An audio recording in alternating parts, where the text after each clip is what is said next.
Good morning, everyone, and welcome to the opening drive on a Monday on 101 ESPN. It's 7 o'clock. Your time check brought to you by Clarkson Jewelers, an officially licensed Rolex jeweler.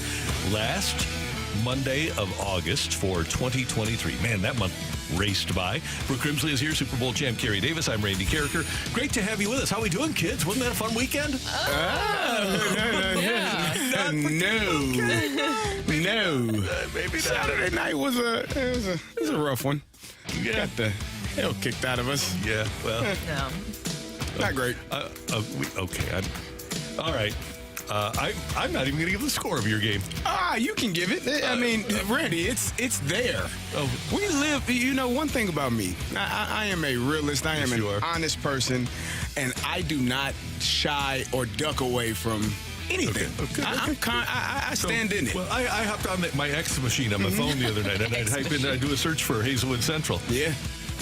And I see 54-0, and holy crap. The nil. Oh. Settle. Zilch. Zip. Nada. Nothing. No score.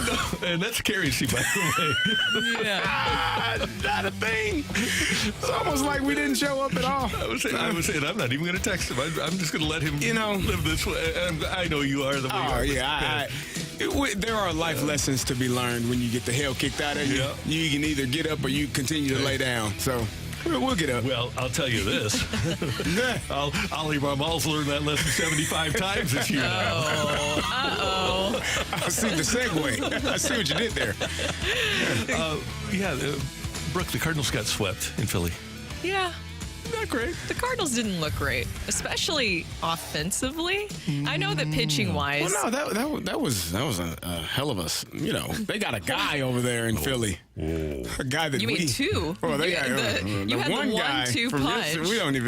I don't even know what happened today. We worry about what happened yesterday. Yeah, I mean, you had the 1-2 punch with Zach Wheeler and then Aaron Nola, and then it felt like a 1-2 gut punch. It shows you. We talked about it on Friday, but just the stark difference of where the Cardinals are at right now compared to where the Phillies are at. And where these two teams have gone since they faced each other in the postseason last year. It's two totally different directions. I think we know which one was down and which one was up. Yeah, Cardinals lose 7-2 on Friday night. They lose 12-1 on the nationally televised game on Saturday. And then yesterday, Tommy Edman led off the game with a double for the Cardinals, but they aren't able to get him home. And the Cardinals have C.D. Rom pitching for them, Drew Rom, who, hey, let's give the guy credit. But unfortunately, you do have to throw a first pitch of the game, and the leadoff hitter for Philadelphia is Kyle Schwarber. And a fly ball to deep center field. O'Neill going back to the wall. It is gone! I mean, way gone! Kyle Schwarber is 36th home run of the year. He's got an extra base hit in 6 straight games. And man, does he love the first pitch. Yeah, that was the first pitch of the game, and then the Cardinals didn't score. So the game was over after the Cardinals' first pitch of the game. Well, they not only did they not score, they didn't get another hit until the 9th inning. Mm-hmm. I mean, you have 2 hits in the game. Yeah. One in the first inning, the first batter, and the last hit in the last inning, and you don't get anything from any of this. You don't. It's over Saturday and Sunday. They had 5 hits. Yeah. Like that's not great. It is what it is. It is what it is. Is that where you are right now? I totally am. Yeah, the record is 56-75. 56-70. I think that's 19 games under 500. It is. That might 19 be games. That's the highest that they've had this year. That's my math. I think that they're going to end up maybe 69 and 93 at this rate. Can you see them getting to 69 wins? I think this will be the worst Cardinal team in all of our lifetimes, and that includes mine, and I've lived a lot of years. So you guys are youngins. I've been around, and this will be the worst Cardinal season that we will ever witness. I truly believe that. And you know what? From a disappointment standpoint, guys, I think it's the worst. From what was expected to what was delivered. Yeah. I know there have been a lot of injuries, a lot of stuff, and a lot of drama, but this is the worst Cardinal season in my memory in terms of overall disappointment. No, this is definitely the most disappointing. I think for so many reasons, because the expectations felt a lot higher going in, and they could never really build consistency. It's interesting that you bring up that, wondering if this season has to do, especially what we're seeing in this second half right now, because yes, you traded away some pieces in Jordan Montgomery, Jack Flaherty, but you didn't trade away the hitters, right? Other than Paul DeJong, which I know is a huge loss, guys. Wagner. So Ollie Marmol was asked about this last night in the postgame, if he thought that some of the moves after the trade deadline, if this is what we should be expecting to see from the Cardinals this performance. A tough end of this one, obviously being swept, not easy, but just as a team, I guess, just kind of regroup from this. Like this one. We understand where we're at. If you followed us, we have a pretty good understanding after the trade deadline what this was going to look like. You're competing like crazy, but you're giving some young guys an opportunity to go out there and show what they're capable of doing. There's going to be ups and downs, and this is part of it. Oh, okay. So, okay. Now, I you know me, Randy. We just got our teeth kicked in, 54-0. Mm-hmm. I'm not going to make any excuses. We lost to a better team, right? Mm-hmm. I don't think you say that after that loss, because I'm looking at the lineup. Okay, I'm gonna go down the lineup. Tommy Edman, is he a young guy? 28, 29. Yeah. He's been in the league a minute. Alec Burleson, okay, maybe he's a young guy. Mm-hmm. Maybe-ish. He's like 25, 26, right? Exactly. Is Paul Goldschmidt a young guy? No, he's not. Is Nolan Arenado a young guy? No, older. Is Wilson Contreras a young guy?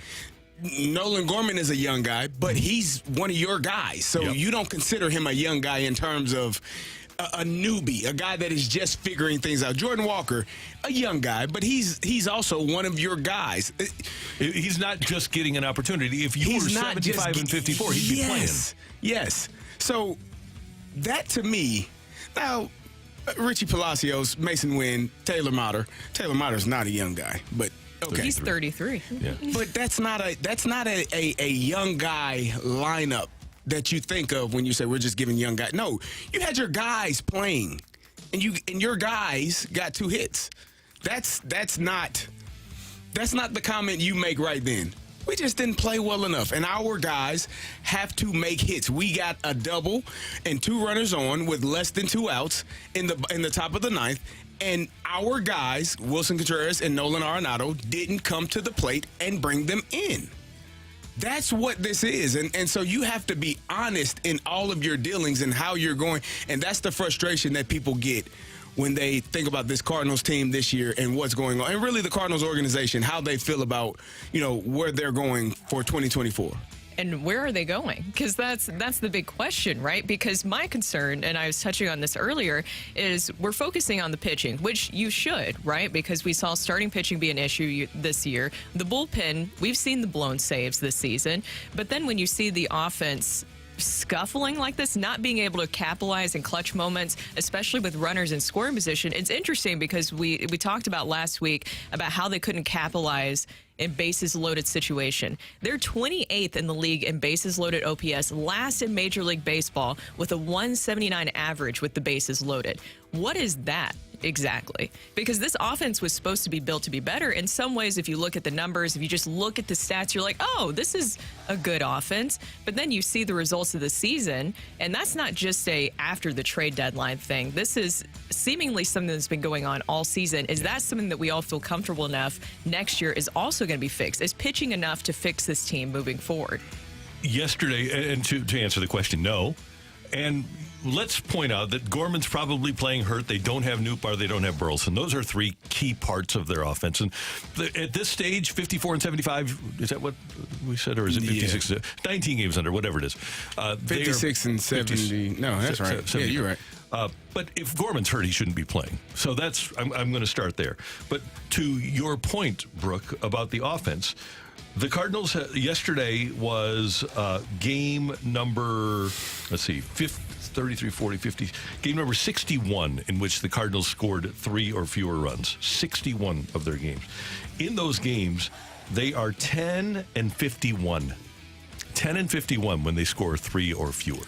So you either need to pitch really, really, really well in an environment where offense is being put at a premium, or you're going to have to start hitting. You need to have like a 2.0 ERA if you're going to not score 3 runs. Right. That's 2 runs allowed And, well, I guess you need to have like a 1-point ERA if you're only going to score 2 runs. Yeah. So it's not. It's all tied together, though. You know, both sides. You got to be able to pitch. You got to be able to hit. And you know, I think you talked about it last week, Brooke. The runners in scoring position, getting runners home. You saw really a snapshot of it to end that game. Burleson walks. Goldschmidt hits a double.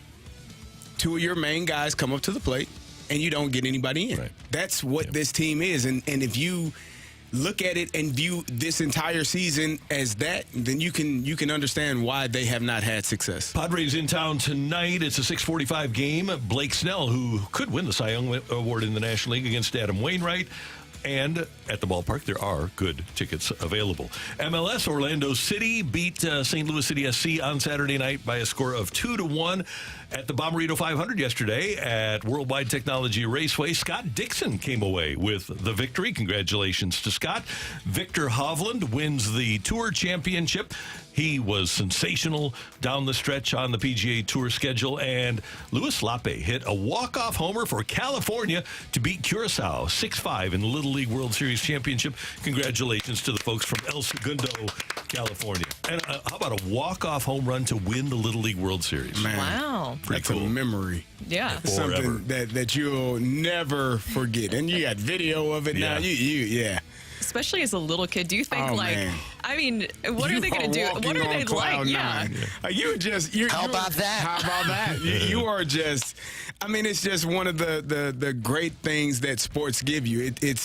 It gives you those memories that you cherish for a lifetime, and you can always look back and be like, I did that. We did that. We were winners, and I hit the game-winning home run. It's the things you dream about when you're a young kid. I just know you can't tell those kids anything right now. Man, no. Oh, no way. That's right. That's right. They're proudly wearing Yep. that around all over social media, Yep. probably making like TikToks of themselves, all of that stuff. Get to bed, Lewis. I hit the game-winning home run in the Little League World Series. Not I'm now, not going Ma. to bed. eat your vegetables. No, Mom, I'm going to Taco Bell. I hit the game-winning home run in the Little League World Taco Series. Bell every night. Oh, man. Do your homework. No, Mom, I hit the game-winning home run in the Little League World Series. So good for Luis Lape. Coming up here on 101 ESPN, things we loved from the weekend on the opening drive with Brooke, Carrie, Randy on 101 ESPN.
All right, time for what we loved about the weekend here on 101 ESPN. Brooke, take it away. Well, this weekend, starting out with number two. Number two. Jabber. Yes. Number two is going to be, it was a fun weekend in St. Louis, guys, because the Cardinals were out of town, so you didn't have to suffer that here in person. But there was a lot of great events going on. I went by the Festival of Nations on Saturday. I know it was really rainy, but amazing food. You guys know how much I love food. So I had to pace myself a little bit because there were so many different vendors from all the different countries that I just had to kind of take it one at a time. Definitely overstuffed myself, but it was delicious. And then I stopped by the Bommarito Automotive Group 500 yesterday. Always love to support that. IndyCar, I grew up, seeing the Nashville Super Speedway before it closed and then reopened. And that was some of my best memories, is going over the Nashville Super Speedway and seeing IndyCar, NASCAR. So I always enjoy when that's in town. And the Bommarito Group, they always do a great job of putting on a good event. The weather was nice on Sunday. So I was worried about it being like 100 on Sunday, going out to that event and being like just melting or feeling like you're melting out there. Congratulations to Scott Dixon and everybody over there, Worldwide Technology Raceway, for a great event. And it was great weather, really. And so I enjoyed being out there and just seeing everyone. What was your favorite food? My favorite food? I would have to say, it's going to be a tough one. Probably, it's going to sound really simple, but I liked the Thai fried rice that they had. And then also there is a kimchi vendor. I love kimchi. Have you guys ever had kimchi? I haven't. It's fermented cabbage, and it's spicy. Typically, there's different levels, but there was one tent where they did different flavors. They had like a dill kimchi, and then also like a pear kimchi. I don't know. It was good. Sounds good. Yeah. Turkish ice cream. I had too much food. I had to do the Stairmaster again. Great. My number two, I was watching, Kevin Hart is one of my favorite comedians. He's hilarious. And he posted a video of himself in a wheelchair saying that he got injured running a 40-yard dash. That 40-yard dash, which we now have video of, which was my highlight of the weekend, was against Super Bowl champion Stephen Ridley. And Kevin, if you watch the video, you can see Kevin pull up almost, 38, 35 yards in, and you realize the pain and the agony that he is suffering through because he tore his abdomen. And so he is out. He's going to be in a wheelchair, I think he said, for 6 to 8 weeks, something like that, dealing with a torn abdomen, trying to race a Super Bowl champion. Not a great decision, Kevin. No. But if you watch the video, it is hilarious. I have to go watch the video. Pain is hilarious sometimes. It can be. Good. Yeah. Good. You want to race me? You want to race? God, no. I saw the video, too. I learned a lesson in a moment. Yeah. What was the By lesson? the way, in my radio career, I'm 1-0 against hosts. I'm not Really? breaking that blemish. Who did you race? Eric Messersmith, Okay. the fool. You beat him? Dusted him. I like to hear that. Dusted him. Guys, I love the idea that as much as I have disdain for the business that is the NFL, I think any fan of competition enjoys the product of the NFL. It really is hard to turn away from. And this is going to be the last weekend where we aren't getting ready for or experiencing regular season NFL football. And I'm looking forward to the Chiefs trying to defend their championship. I'm looking forward to the Eagles trying to defend their NFC championship. And I'm particularly looking forward to an abject, incredible failure on the part of the Dallas Cowboys. Because everybody's talking about how Dak needs to cut down on his interceptions. Well, I hope he doesn't. And I hope that cutting St. Louis and Ezekiel Elliott proves to be a curse for the Cowboys, and I hope they go 3-13. Ooh. Yeah, wow. Well, But yeah, 3-14. They got 17 3-14. games. Yeah, it wasn't going to be 4-13, baby. So yeah, I'm just glad that, especially with the way things are going for our St. Louis Cardinals, I'm glad that Mondays and Thursdays and Sundays, essentially from here on in, because tonight we have our 101 ESPN Fantasy Draft, and we're all going to be preparing. I hope that everybody ready? I think I'm going to have to auto draft. I'm going to be in my son's practice. Everybody's going to auto draft. We don't have a place. Oh, well, no, I mean, I won't be. Oh, auto draft. Auto draft, yeah. Yeah. Which is essentially what you had to do last year because of BK. Last year, the amount of time that you got, I've never been that frantic during a fantasy football draft. It was like your hair was on fire. Yeah. It was rapid fire, literally like, 30 seconds in 30 between. seconds I feel like you couldn't blink. No, you Did couldn't. you blink? Did you guys blink? I didn't, my eyes were wide open the whole time. The only thing that got me through it was that I was looking over the table at BK, sweating profusely, knowing that he was going to take an absolute shellacking. Yeah, and he did. Well, He definitely did. Yep. He's still taking it. He still is. Number 1.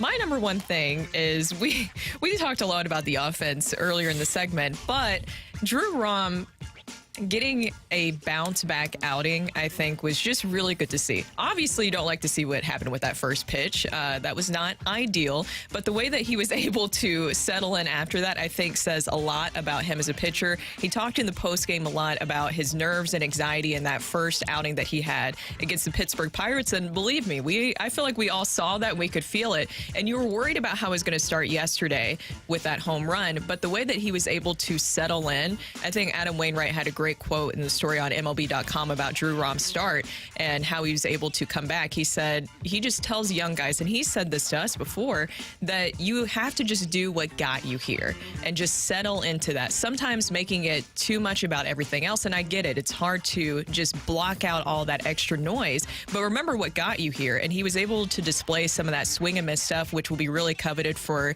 the starting rotation or even just for the Cardinals pitching staff moving forward. He had 6 strikeouts yesterday.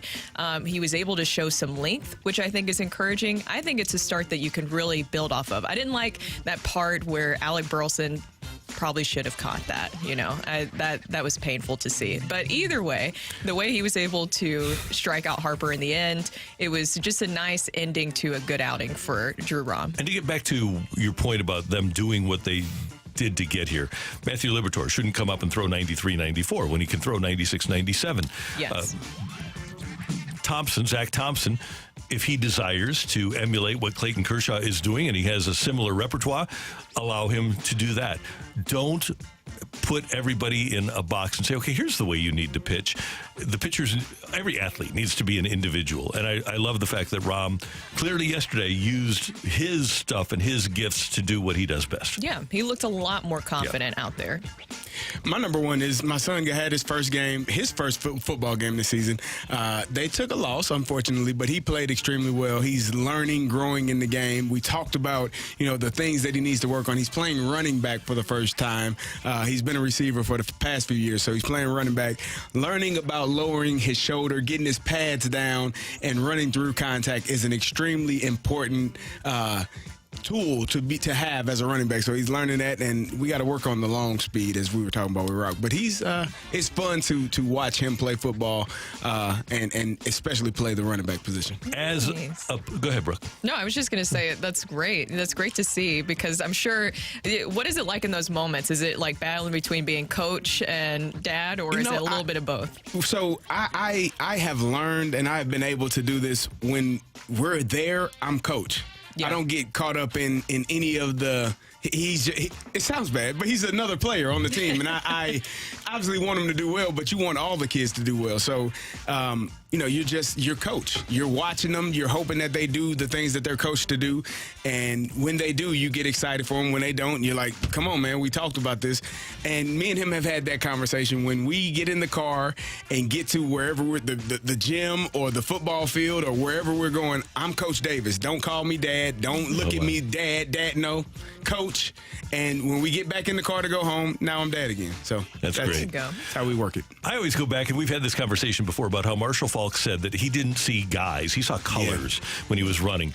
Is vision for a running back, is that a gift, or is that something that can be taught? Some people have it, some don't. And it's more of a feel than actual vision. Like you feel the opposite color, and I need to go the other way. And some people are able to do that at a very, very quick pace, and some it takes them just a little bit longer to develop. But it's also, when you run the same offense, you know exactly where all the moving parts are, and it allows you to be able to cut back. Like Marshall was fantastic of just knowing, I got to make this move, and some of that is just God-given. Yeah, it's when Eric Dickerson went to the Colts, this was a long time ago, but he'd been sitting out the whole season from the Rams. He goes to the Colts, plays the first week, and has like 150 yards. Yeah. He didn't need to know the plays. He just handed him the ball, right? That's it. Guys, my number 1 is the amazing Simone Biles, who comes back after all of the anguish and all of the things that went on at the Olympics, and she comes back and wins her 8th championship, and she's as good as she's ever been. And we don't see 26-year-old gymnasts.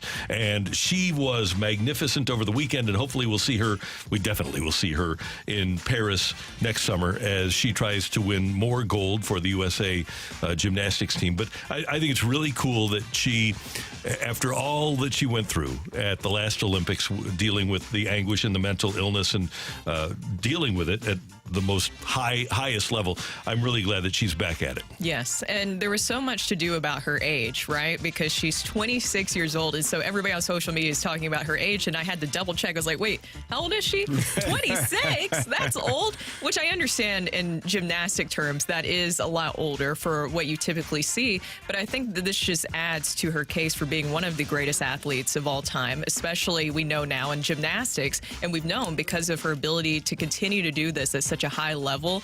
It's something that you haven't been able to see before, what she's doing right now. And she's an honorary St. Louisan because she's married to a St. Louisan. She's had Emo's Pizza. Yes, I feel like that. She loved it, That too. makes you a St. Louisan. Yeah, and Jonathan Owen's a CBC guy, so Matthew's really proud of him. Yeah, so she'll be hanging out here. They got married this summer. Matthew, is he a buddy of yours? I know he's much younger than I am. I think he's like He's 28. Yeah, that's 4 years younger. That's 3 or 4 years younger than me. So he was. I guess he would have been there when I was there. I never even thought about that. Yeah, But you were like the too cool senior, and he was probably like question. a fresh. Yeah. You know me. Up at 5 a.m. for jazz band, baby. Let's go. Wait, what instrument did you play? I played the saxophone. Oh, really? Do not let Doug Vaughn on the St. Louis Airways lie to St. Louis. I never played the tuba. I need What's wrong with the do you still tuba? play the Nothing wrong saxophone? with it. I just never played it. I haven't played in like 5 or 6 years. I played in college a little bit. I used to play the trumpet. Let's start a band, Carrie. Let's do it. I played the French horn, so I don't know how much I could really help you guys. We can get to it. Don't need a drummer. I'm gonna need the high school band photo of Brooke with a French horn. It was like middle school, elementary school briefly. Need a guitarist. Yeah. Somebody to play the keys. I realized the French horn was not exactly the coolest of instruments. That is what we loved about the weekend. Coming up here on 101 ESPN, back in my day, players cared about winning, and that was everything. That was first and foremost. Has it changed and gone too much the other direction? That's next on 101 ESPN.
This is Rocky with your Sports Center update, driven by Johnny Londoff Chevrolet and Johnny Londoff Autoplex. The Cardinals get swept over the weekend by the Philadelphia Phillies, and none of the games were particularly close. A 22-3 total score across the sweep for the St. Louis Cardinals. There was some bright sides. Drew Rahm in the final start, 5 1/3 innings pitch, 2 runs, 5 hits, 6 strikeouts, and just 1 walk issued. The Cardinals back in action, starting a series against the Padres tonight. It's a 6:45 first pitch. That is your Sports Center update, driven by Johnny Londoff. Find your roads and shop 24/7 at londoff.com and londoffAutoplex.com. Are you kidding me?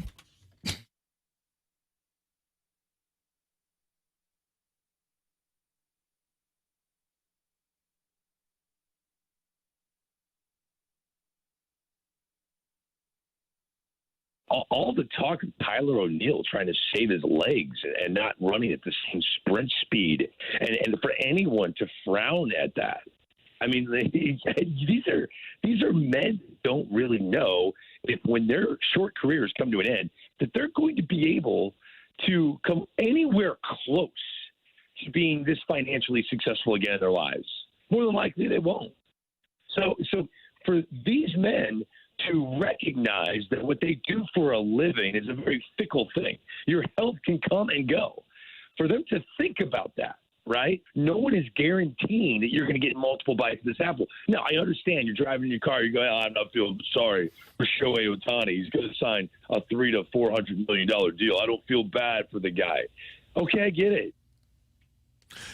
That's our friend Greg Amsinger of MLB Network, and it is an interesting debate that players and agents must have to have. Is it worth it to give up your hamstring for 2 weeks or a month to score a run to win a game?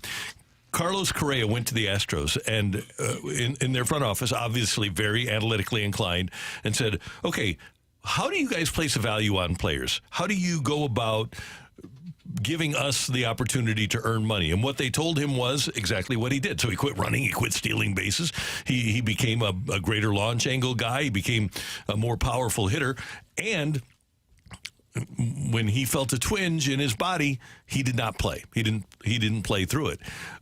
It used to be, and I get the generational aspect of things has changed because we didn't have the science before, but it used to be that players would play hurt. And one of the reasons, guys, and we can put this in all sports, think about when the Blues were in the Stanley Cup final and how they had, well, think about Braden Shen in the playoffs 2 years ago, playing through a torn abdominal muscle. He had a torn abdominal muscle, and he kept playing. I love this quote from Patrick Mahomes. And granted, Patrick Mahomes is playing in the midst of a $500 million contract.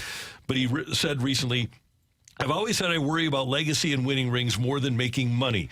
We see what's going on around the league, but at the same time, I'll never do anything that's going to hurt us from keeping the great players around me. So it's kind of teetering on that edge. And Travis Kelce, his teammate, said, when I saw Tyreek Hill go and get $30 million a year, in the back of my head, I was like, man, that's 2 to 3 times what I'm making right now. He's in the midst of a $57 million contract, Kelce is. He said, I'm like, the free market looks like fun until you go somewhere and you don't win. I love winning. I love the situation I'm in. I love having players, whether they do it or not, that say that. They're making more money than they'll ever be able to spend if they're rational and reasonable and intelligent, but their focus in competing is on winning. Yeah, I think that's a choice you have to make. I mean, some organizations, you can get paid a lot of money, but there's not an opportunity to win. And it's a preferential. It's a personal choice. What do you value more? Do you value being the highest paid player at your position, or do you value winning championships or being in a situation where you have an opportunity to win a championship? And I think now, because the money is so extreme, a lot of players want that financial security to be able to say, I'm set for life and I don't have to do anything else. My kids won't have to do anything else. And that's a real thing. That's something that, you do have to take into consideration. But at the same time, maybe one less generation might not have the money. The next 2 will, the next 3 will. And so if you want to win championships, you have to decide what you value more as a player. Especially being a good teammate. That's the biggest thing. I think like it's especially frustrating when you see that whole situation with Jack Flair the other day. I'm sure maybe there was a lot more going into it, but we discussed it where he was a late scratch in that game that he was supposed to be starting in. And I just think about how it looks to your teammates, because that's an essential part of winning, right? It sounds so simple to say that, but to be a good teammate means to be available, to lay it all out there, because then your teammate's going to be more willing to do that for you, right? Yep. That's just how that works. And it's interesting because I know NHL is a very different animal, but I just think about when you're talking about toughness, having that tenacity, I think of Braden Shin with broken ribs playing. I think of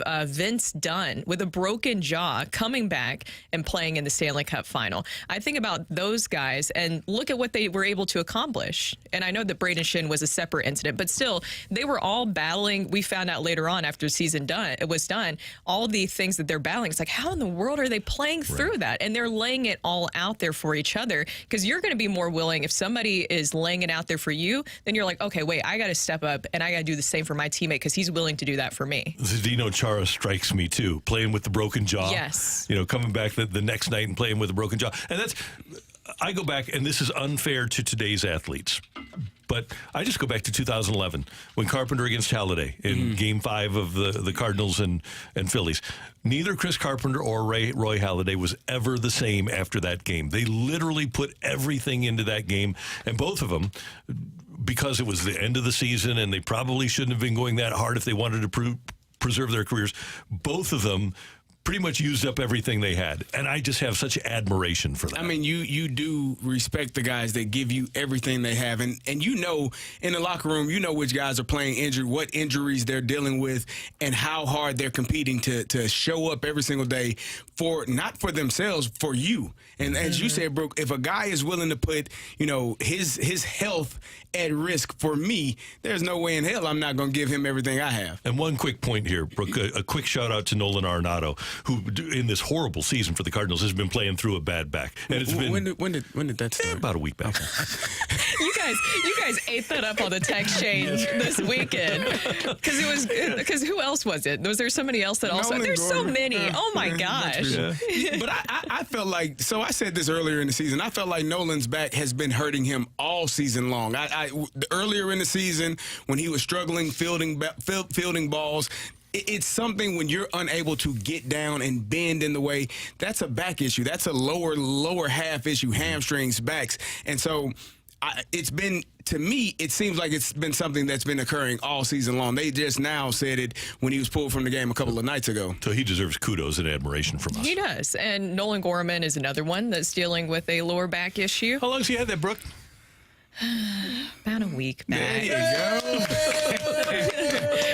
The weak backs are becoming an epidemic. Is this like a cold, like a common cold that you catch at this point? And I've been, wondering about this too. I know that some of these injuries are, of course, legitimate that we're seeing with these guys who are all out right now, as we've seen, especially with Lars Newbar. That's about as legitimate as you get. But I wonder, too, if they're just holding some of these guys back, not only because, with the agents, the money and that factoring in, but because they just have basically cashed in on the season. But see, that's a misconception, because the agent works for the player. And so my agent can't tell me to do anything. He works for me. I tell him what I want to do, what I want in my next contract, what my expectations are. Now, he can give me advice. Hey, if you go out there and get hurt, this is what's going to happen. I wouldn't advise you. But at the end of the day, it's my decision as a player to make. So for people to blame agents or say, the agents are, no.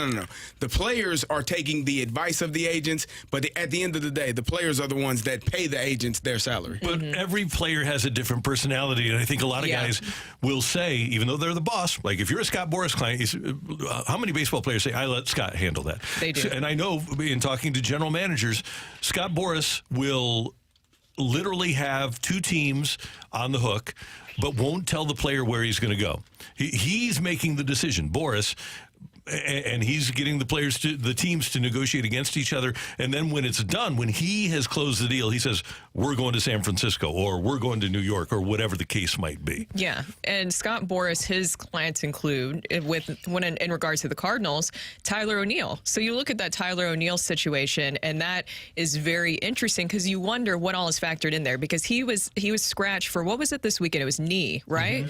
It was knee this weekend. And then he worked on changing his training this offseason, and that somehow came out worse for him. And he's a Scott Boras client, so I wonder how much that factors into some of this. If people I think the players like working with Scott Boras because the results, you see them in the numbers that the players are getting, but I wonder how the organizations feel about it. And it's easy to blame the manager for this, but these are the players that the manager is being delivered. And it is incumbent upon, especially Major League Baseball franchises, to incentivize players to win when they get into the system. It can't be, we're going to send you down so that you improve your launch angle or you improve your walk rate. It's, we're going to, at the minor league level, provide you something, I don't know what it is, but if you hit the ball to the right side to get a runner home to third so that we can hit a sac fly, if you're willing to bunt.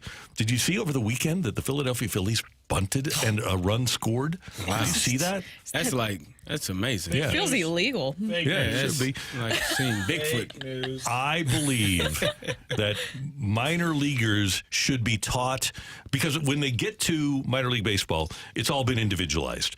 They need to be taught how to play the team game at the minor league level. And that needs to be an organizational philosophy that the manager sets, gets everybody in the minor leagues in a room and says, okay, here's the way we're going to play ball, okay?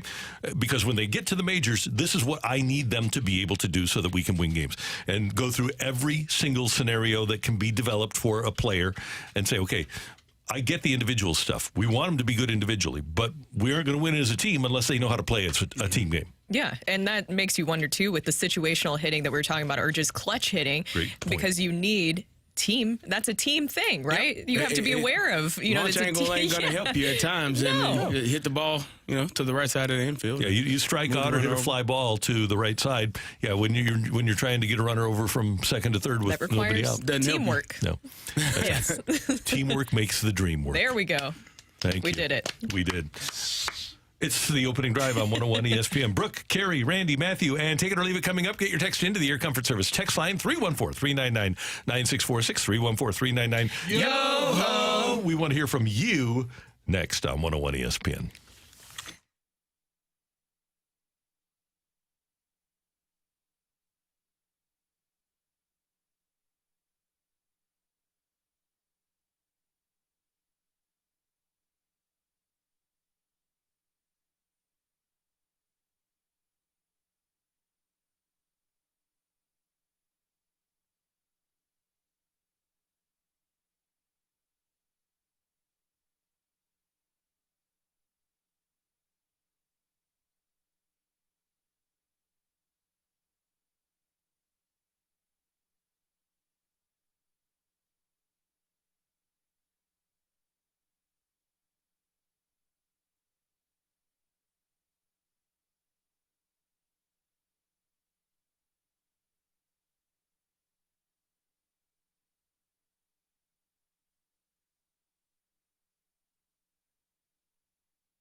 Hey, kids, we were just talking about it. Labor Day is 1 week from today. That means that your last summer holiday barbecue is coming up, and you need to get to Schnucks. Here's why you need to get to Schnucks, because they're going to have the most beautiful brats that you can ever imagine. They'll have great burgers. They have great meat. And you walk into Schnucks and you're going to see the glorious colors of all of the beautiful produce. Here's what I want you to do.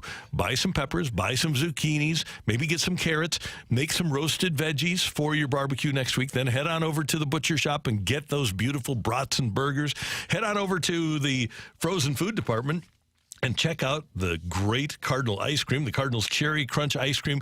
I want you to have the biggest, most incredible Labor Day barbecue that you can imagine. Download the Schnucks Rewards app. You can get a discount on everything you buy, 2% back on everything you buy at Schnucks. And it's your last great holiday of the summer, Labor Day weekend coming up. Get to Schnucks this week and set it up and tell them Randy sent you when you stop by your Schnucks.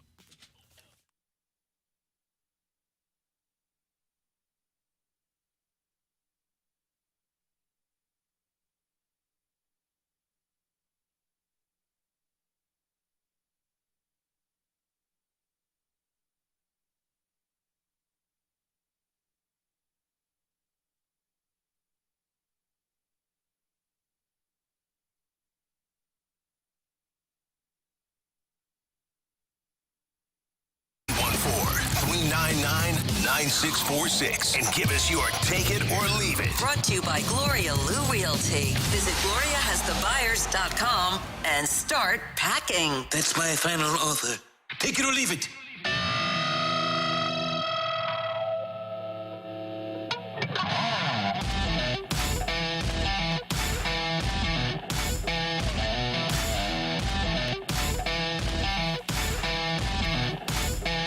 Time for Take It or Leave It on 101 ESPN. Brooke, Carrie, Randy, and Matthew, great to have you with us. And kids, we referenced this a little bit earlier. Last time the Cardinals were this bad in a season was 1978. Right now they have a .427 winning percentage.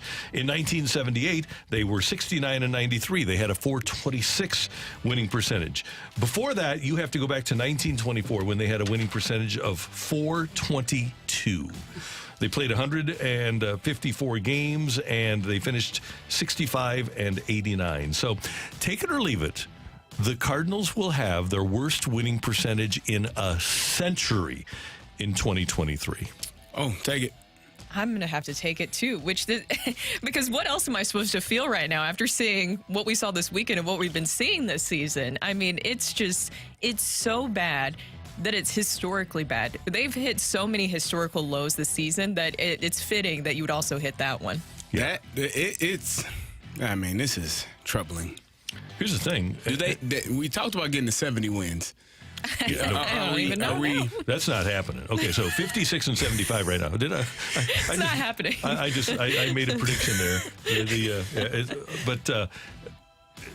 They're in the midst of a very difficult part of their schedule. So they wrap up August here with the Padres in town, and the Padres, even though they're struggling, they're better than the Cardinals. September for the Cardinals, home against the Pirates. Okay, then I shouldn't laugh. At Atlanta, at Cincinnati, at Baltimore, Phillies here, Brewers here, at San Diego, at Milwaukee, and against the Reds here. Find a series that the Cardinals win in September after the Pittsburgh series here. I don't find one. No. They might play .333 ball the rest of the way. That's tough. Yeah. Well, what do you expect when they trade away pitchers? Wins? Well, yeah. I keep looking. I keep looking at Thomas Wagner, wearing number 18 for the San Francisco Giants, and they beat the Braves last night. Just saying. Nah, I don't know he'd help them that much. Yeah, it's there. It's presence. It's presence. Okay. It's, as Scott Boras would call it, it's prestige factor. Okay, I can see that. I can see that. And I'm going to take it too, by the way. This is, yeah. So the worst record since at least 1924. Now, if you really want to talk misery, the 1918 squad, that was the last time the Cardinals finished with the worst record in the National League. They had a winning percentage of .395. I hope that this squad doesn't get to a .395 winning or losing percentage. That'd be bad. Putrid. What do you even do then? Oh. You say, hello, at least the Orioles got better. Something to look forward to. Yeah. All right, so we were talking about pitching and if that's a necessity to get better, or is it hitting, or is it both? Aaron Nola had a very good performance against us. A very, very good performance. Blake Snell, who you talked about, could potentially be a Cy Young Award winner. Take it or leave it, those two players priced themselves out of the Cardinals' budget for free agency. I'm going to leave it. And how about that? Facing Nola and Snell in back-to-back days. That's pretty cool. But I'm going to leave it because who are they pitching against? Oh. Yeah. I'm just saying, I think that if Blake Snell wins the Cy Young, what are we looking at that point? 33? I'd be probably in the 30 range. Still, Okay. I don't think so. I don't think that will preclude the Cardinals from being in that. Now, What's if the it gets highest that they'll go, in your opinion, for a starter? This is totally my opinion. I have no idea how high they'll go. But I would think the puke point would probably be around 34. See, I feel like it's 30. Might be 31. 30. Yeah, I could see that. If you're Depends on that term. close, I would hope that they'd be a little. You would think. Yeah. Cardinals are more averse to the long-term big money contract than the big money contract. If they could do 4 years and 140, Okay. but neither of these pitchers would do that. But the Cardinals, I think, would be more inclined to do that than 210 over 7. Yeah. So give up a little bit more for less on the years. AAV. Yeah. But I think it is a very valid concern that you've talked about, CD, and I think a lot of fans feel like, too, is you're concerned because you've been in discussions. The Cardinals have been in discussions, and they allegedly, or they have spent money, but it hasn't exactly panned out. Or benefited the team. So I think that's like a very valid concern because you see kind of that shiny toy with Aaron Nola this weekend. It's like, oh, I want that. It's going to be expensive. They should do it. Now, will they is going to be Here's the Cardinals' problem. expensive question. They get the shiny toy, they start playing with it, and it breaks. Oh, no. No, Randy. Andrew Miller. Nice things. Okay, take it or leave it, guys. Ryan Helsley tossed 1 inning for Springfield yesterday. He allowed 2 runs on 3 hits, and he struck out 1. Take it or leave it. That's a little bit of a concern when you're evaluating the bullpen going into next season, because that's another question mark. Take it. Yeah, I'll take it. I will say that That's not great. it doesn't feel good for the future. Well, especially when you put in, I know that we discussed it, but having that MRI and it came back clean, but it seems like he hasn't felt comfortable exactly yet coming back. And then you see he finally makes that first rehab start and doesn't go ideally. I hope that he'll have more chances, of course, but it's concerning because you would hope you would have more of a clear answer with Ryan Helsley when you're evaluating things going into next season. Yeah, having a sore arm but not being able to figure out why is kind of a troubling thing for a pitcher. Yes. I mean, for us, it's no big whoop, but for a pitcher, probably a little different animal. They kind of need that, huh? Yeah. Matthew, what do you got on the text line there, buddy? Take it or leave it. Hurting yourself to win doesn't mean as much when the first person they hand the trophy to are the likes of Jerry Jones and Stan Kroenke. Oh, yeah, I would say that's true. But I think for many, many athletes, getting the ring historically has been, that's why they got into sports. Yeah. I would say so. Makes sense. Take it or leave it. The Cardinals will surprise everyone by making big moves and be a World Series contending team next season. I will leave that. What do you consider big moves?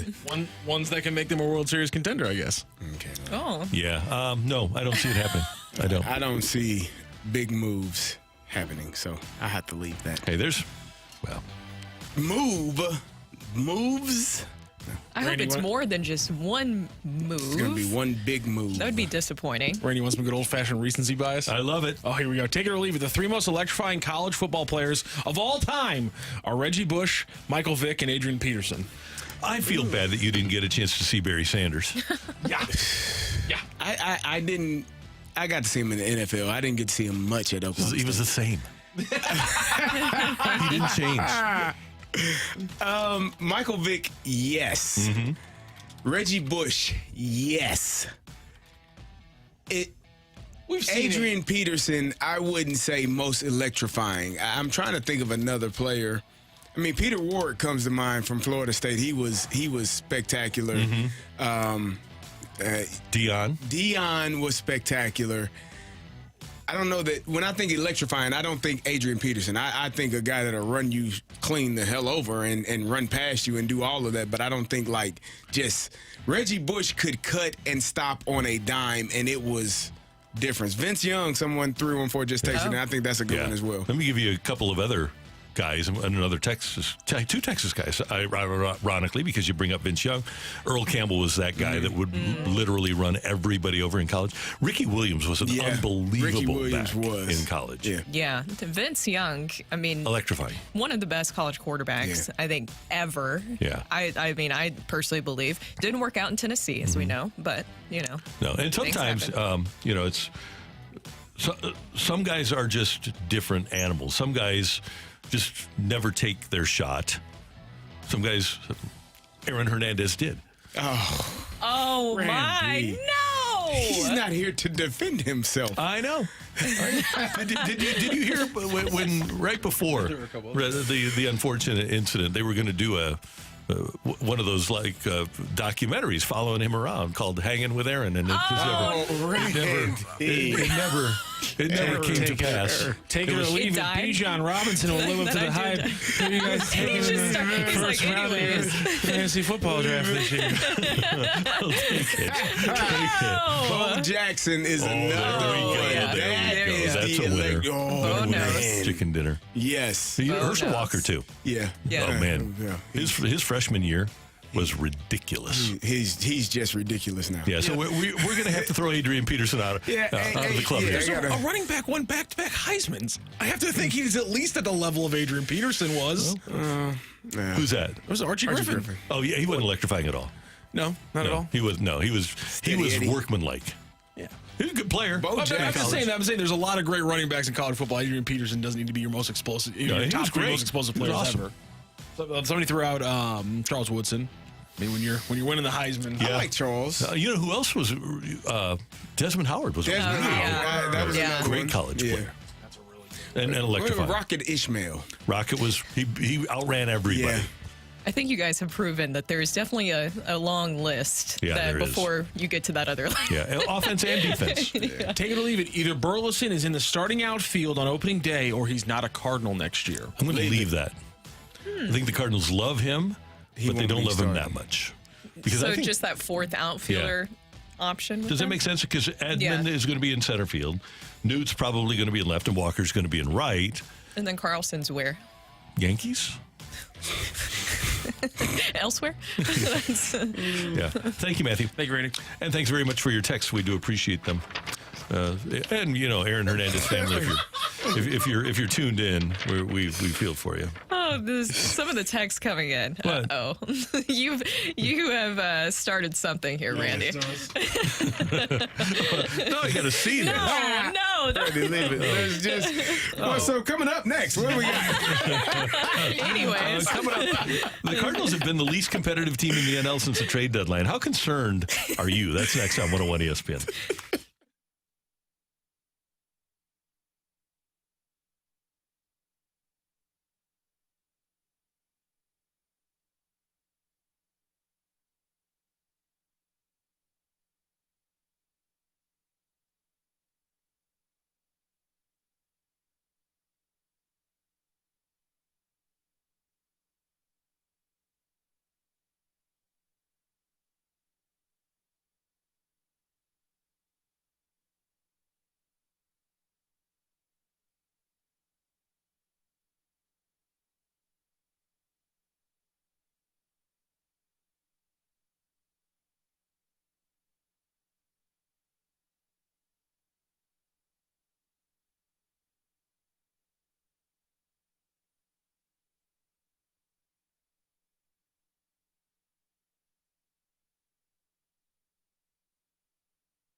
Hey, I want you to know about my friends at Chesterfield Fence and Deck because they do the best work of anybody in town of outdoor projects for your home. And mention the show and get 20% off your next completed outdoor project with Chesterfield Fence and Deck. And they do fences and they do decks and they do sunrooms and screen rooms and pergolas. And they also do things like retaining walls. So if you have a water issue in your backyard and you want to put a retaining wall up, give my friends at Chesterfield Fence and Deck a call, 800-300-4054, or find them on the web at chesterfieldfence.com. They'll come out, they'll take a look at your situation. They have professional people that are going to give you great ideas about how you can go about fixing the problem. And then they've got photos of jobs that they've done. Now, if you want to turn your deck into a sunroom or a screen room, they're the best at that. Put a little ceiling fan up, put your big screen TV in there.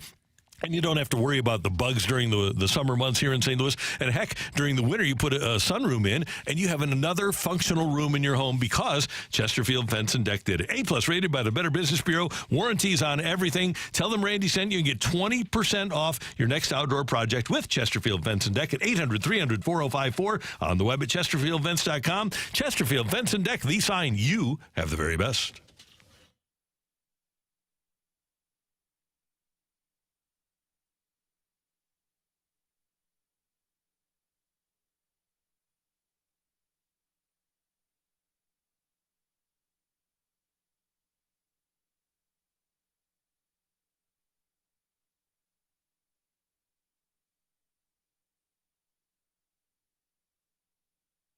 Earn 2% back on every purchase with the Schnucks Rewards app.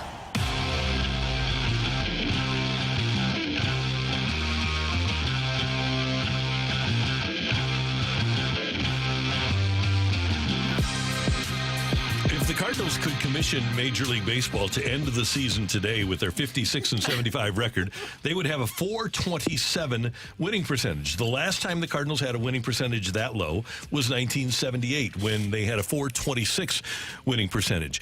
The issue that I have beyond the overall winning percentage for the Cardinals, ladies and gentlemen, is that the Cardinals have been summarily non-competitive since they made those trades. And yes, you can use the fact that you made the trades and you're trying to give young people an opportunity.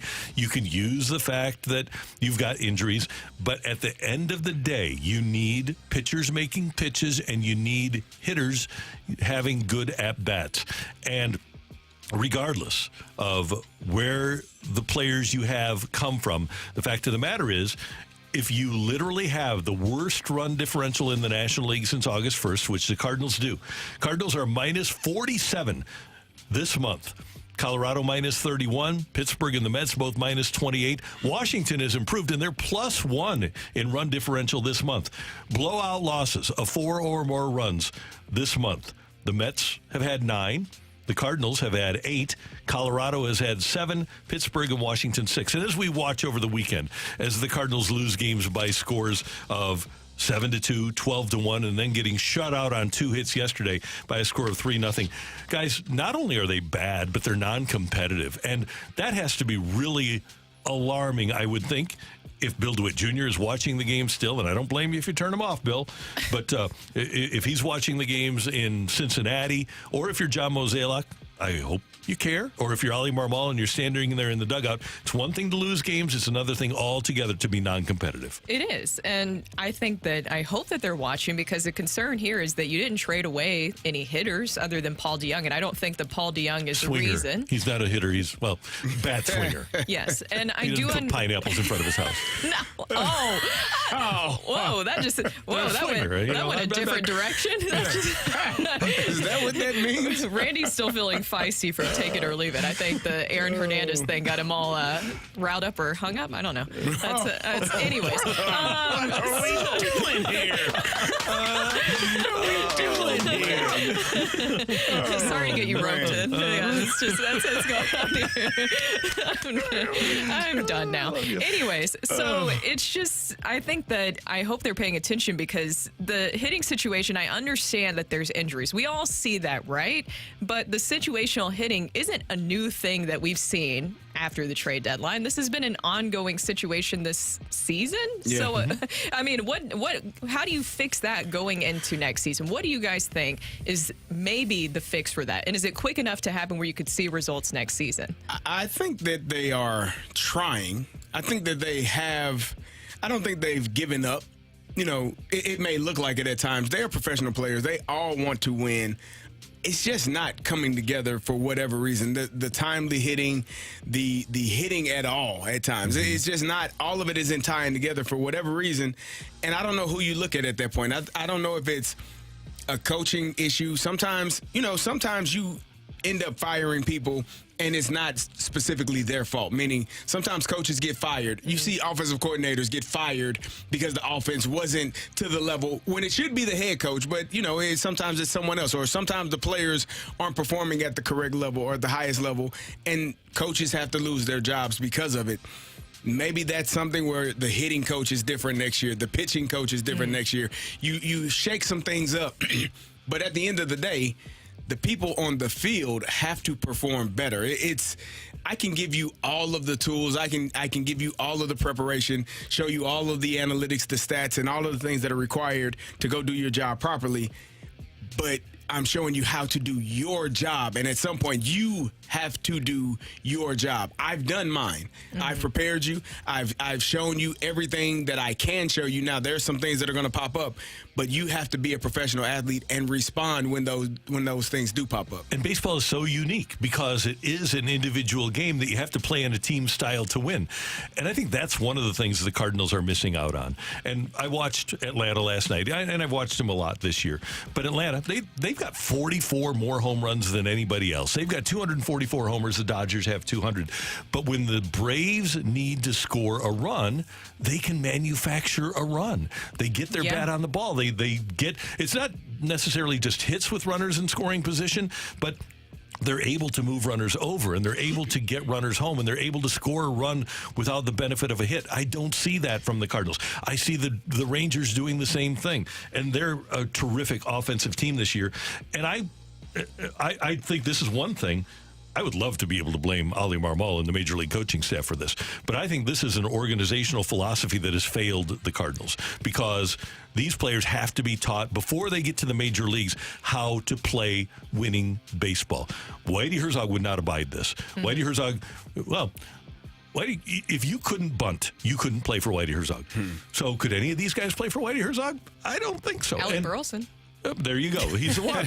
But I think that organizationally, the Cardinals have done, at least judging from the players that they've developed that I'm watching, they have done a disservice to these players in teaching them how to play winning baseball. Do you think that, because we talk about the Braves often and how they, tied their guys up and locked their guys up early, do you think that helps with the notion of playing team baseball? We talked about it earlier, contract versus what's best for the team, what's best for me versus what's best for the team. If I got my money already, now it may not be, the extremely high numbers, but I'm locked in here for the next 5 to 6 years.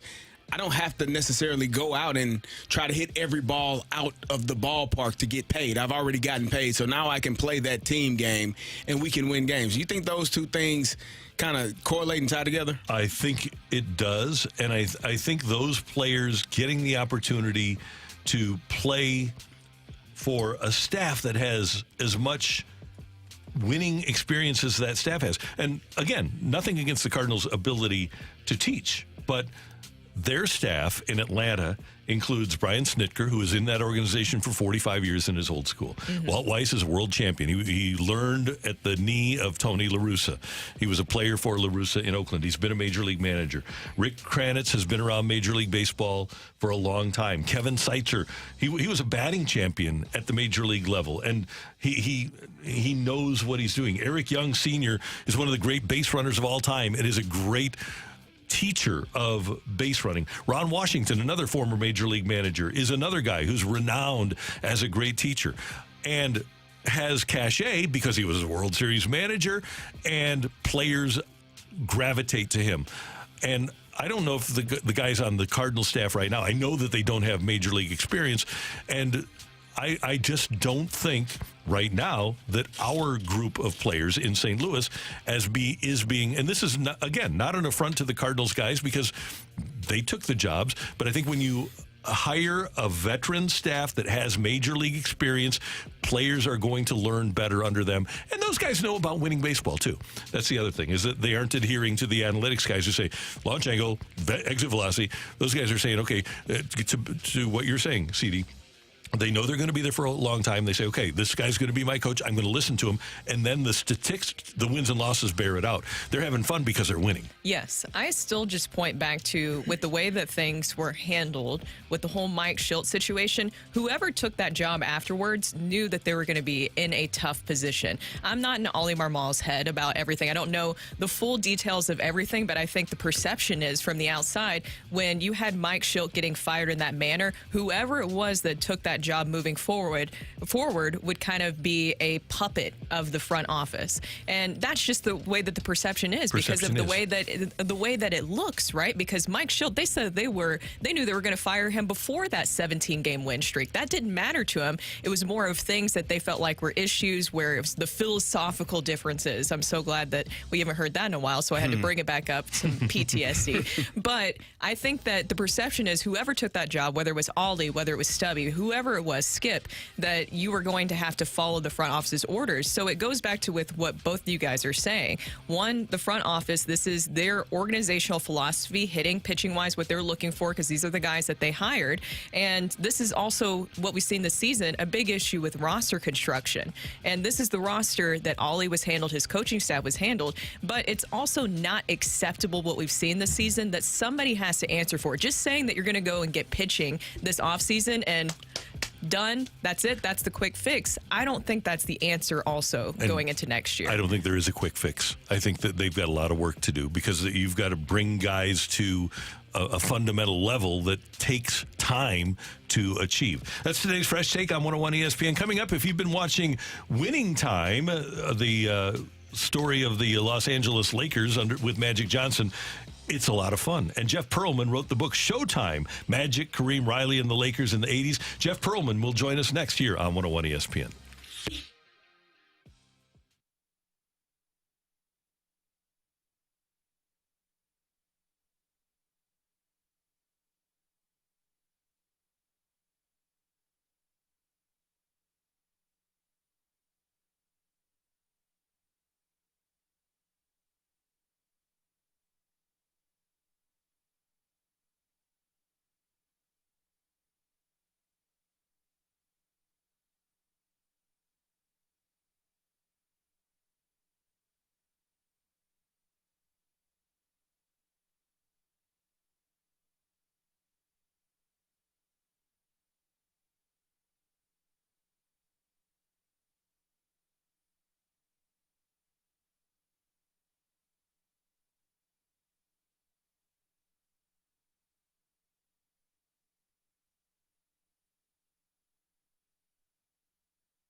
In a world where down payments are out of control.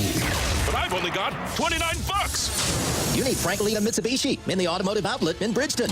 Hop in if you want to live. Really? Nah, I'm just being dramatic. Big down payments have met their match. At Frank Lita Mitsubishi, every vehicle is $29 down.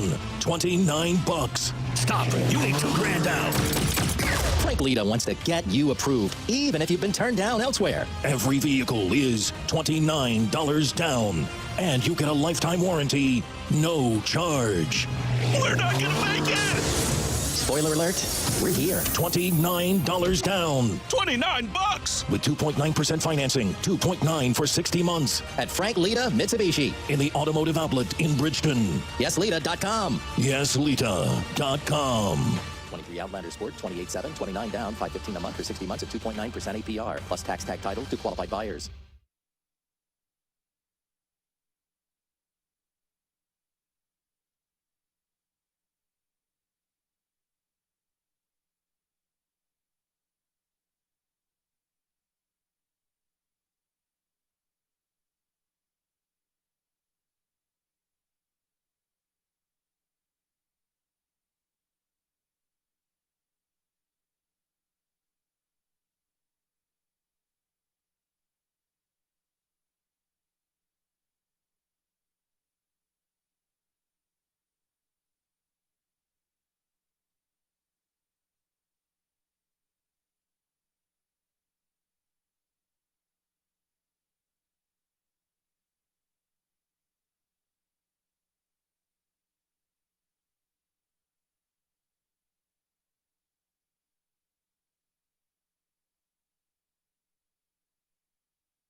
The Morning After Daily Podcast, one of the longest running podcasts in St. Louis. I wrote a rap song for you because I love you so much. Here we go. You ready? Yeah.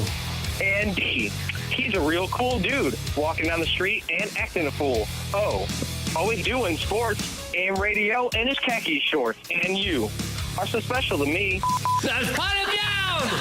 Find The Morning After Podcast at tmastl.com and at podcast1.com. Brought to you by Michelob Ultra.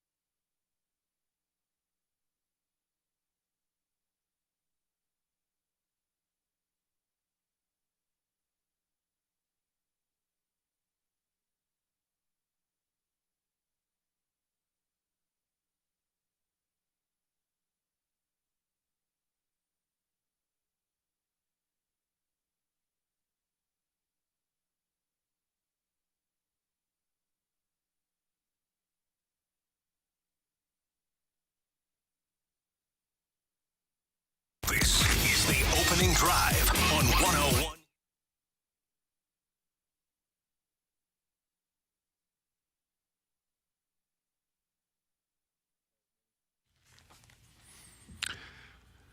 The Cardinals back in action tonight. They welcome the Padres and Mike Schilt to town.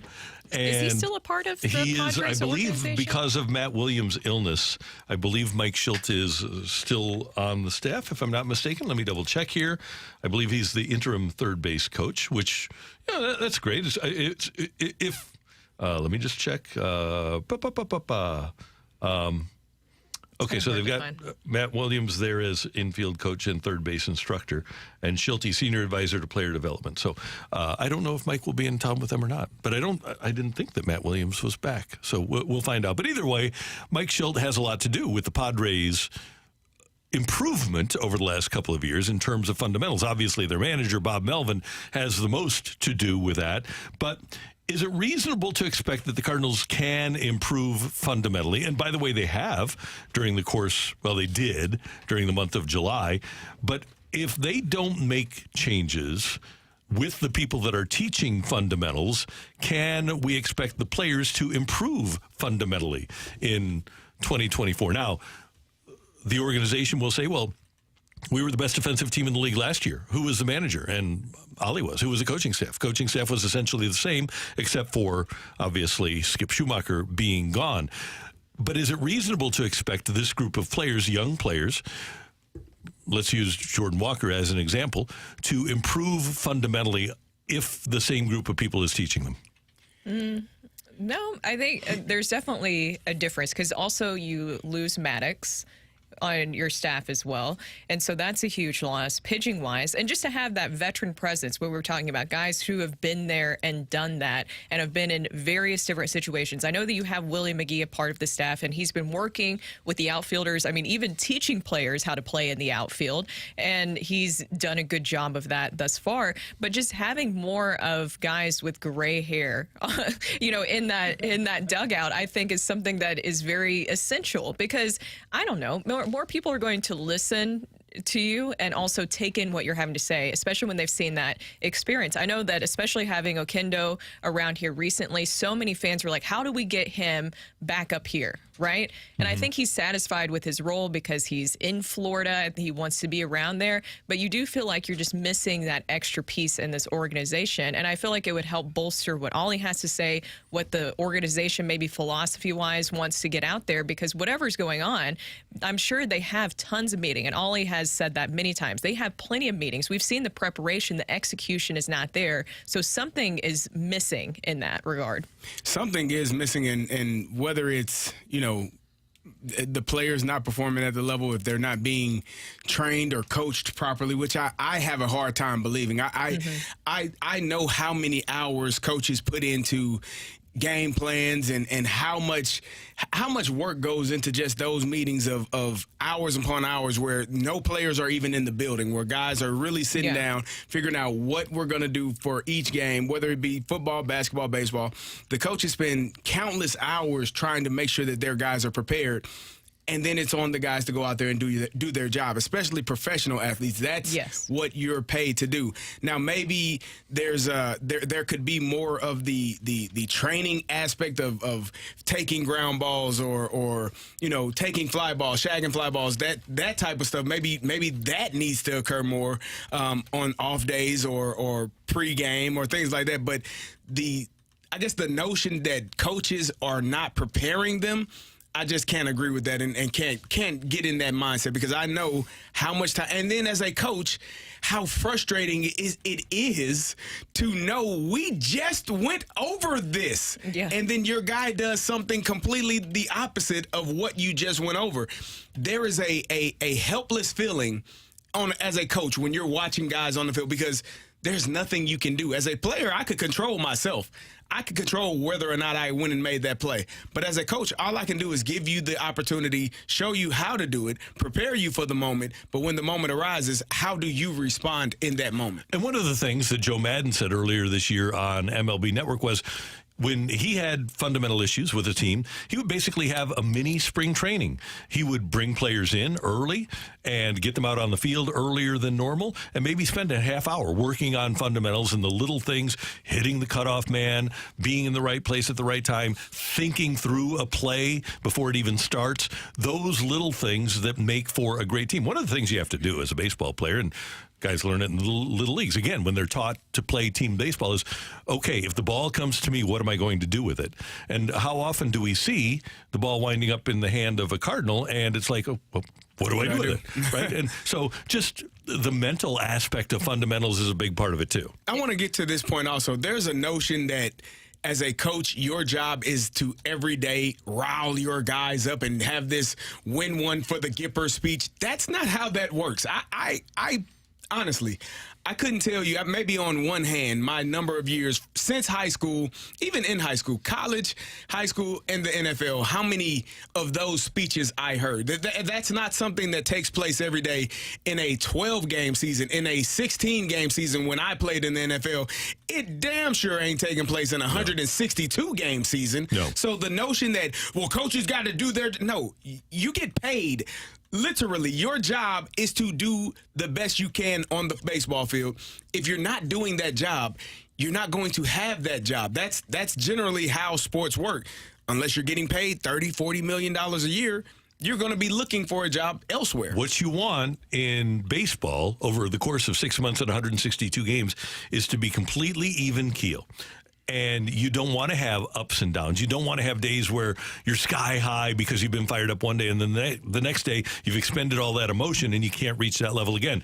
You want to have the guys be the exact same every day, win or lose. And I know that's frustrating for us as fans because we can get emotional about it, but players have to put it in their rearview mirror because they have a game the very next day. And I've been in clubhouses for years, and that's the way every single baseball clubhouse is and should be. If you have a highly emotional manager, then you've got a problem. Oli Marmol is fine in that regard. He's even keel. You can't have a guy that has your team on a roller coaster. You need to have somebody who keeps things calm, allows players just to breathe. And players, by the way, the best teams, manager never gets in the clubhouse. Manager's never in the clubhouse. The players are in charge of it. I think it's interesting because Albert Pujols did an interview not too long ago. Well, he's, of course, working on Major League Baseball Network or MLB Network, and he discussed Tony La Russa and the tactics that he would do where he appointed like clear leaders of the clubhouse, and he said he would only get involved if things were really going haywire, and for whatever reason those leaders couldn't bring the group together, and it didn't seem like he had to interfere that much. He had the appointed guys, and Randy, you would know, I mean, you were around him. It was clear who those guys were, right? And it was organic. I know that Tony would appoint them, but it was after they had already earned that leadership title. Yes. And yes, and it was easy to see. And in the 80s under Whitey, it was Ozzie. And when Terry Pendleton arrived on the scene, Terry was a great leader. And then Albert, Edgar Renteria in his own way. Woody Williams was a great leader. That team that great team in 04, I mean, pretty much everybody on that team in their own way. Jim Edmonds was a great leader of a ball club because he's a baseball savant. He's a brilliant baseball man. Larry Walker comes over here and immediately takes a leadership role on that team. Reggie Sanders was a great leader in his own way. Roland, we mentioned Edgar. It was amazing. Albert, Yachty. It was amazing how much leadership that team had, and that team didn't even need a manager. No. The best teams usually don't. Yeah. It's player driven, and as you said with Tony, I don't need to go in there. That's their space. And Mike Tomlin was the same way. I don't go in the players' locker room. That's their area. They need something. They can come upstairs to our offices, but we stay out of the locker room as coaches. That was their thought process, and it's on the players to make sure we are the ones that are in this every single day. We have to be playing for one another, and if you're not able to do that, you're not going to have great success. And that's where the Cardinals are right now. They're not playing well collectively, and they're not having great success. And I know that winning is a cure-all, but it is just a tad bit concerning when you see right now after the trade deadline. I know it's not the most exciting baseball, but I would think this is an opportunity to kind of work on the chemistry going into next season, and it's just still not coming together. It feels like something is just off there amongst the group. It really does.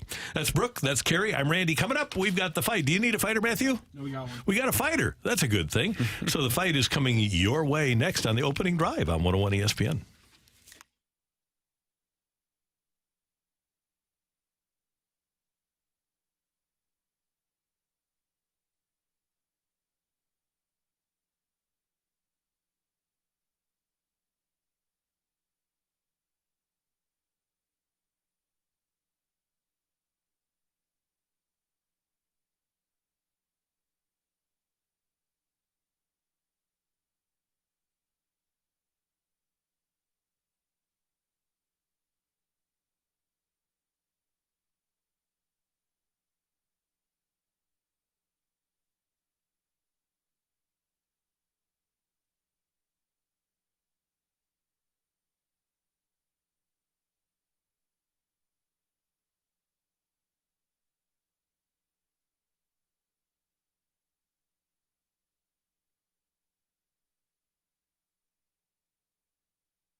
Hey, here we go. Hey, it's here. The heat, humidity, scorching, sweaty temps, the high temperatures that force your AC into overdrive, leading to sky-high energy bills.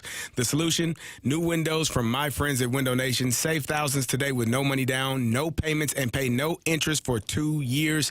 Plus, you get 50% off of any style of window. That's bows, bays, double hung, any style. Protect and increase the value of your home today. Call 866-90-NATION or go online at windownation.com. You can get a pair of St. Louis Cardinals tickets with a purchase of a house of windows. Did you know that new windows can save you up to 30% on your energy bills and make your home look beautiful? Give you those neighbors that are extremely jealous of your new windows. The average installer at Window Nation has over 16 years of experience with 20,000 windows installed. Call today, 866-90-NATION, or go online at windownation.com. Remember, it's 50% off of any style window. Call right now. Tell them Kerry sent you.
This is Rocky with your Sports Center update brought to you by Saliga Heating and Cooling. The Cardinals get beat up over the weekend by the Philadelphia Phillies, outscored 22-3 across a sweep, including losses of 7-2, 12-1, and then getting shut out on Sunday 3-0. The one bright spot, Drew Rahm in his second start, 5 1/3 inning pitch, 2 runs allowed, 5 hits, 6 strikeouts, and just 1 walk. Cardinals are back in action starting a 3-game series against the San Diego Padres. It's a 6:45 start tonight. It'll be Adam Wainwright facing off against the lefty for the Padres, Blake Snell. Snell on the season 10-9 with a 2.73 ERA.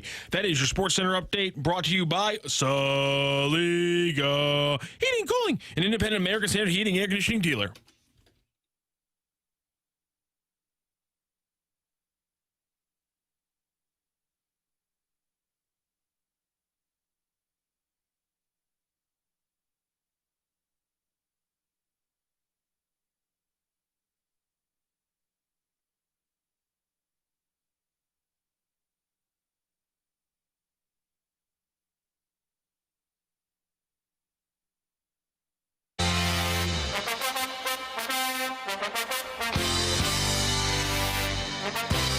Welcome back to the opening drive. I'm Kerry Davis, joined by Brooke Grimsley, and it is time for the fight. And our fighter today is Nick. Nick, how you doing? Good. How are you guys? Doing well. How was your weekend? It was well. I enjoyed it. Besides the Cardinals, it went pretty well. I think that's. I understand that completely, Nick. That was a rough weekend for all that watched. All right, you ready to take on Randy Carricker?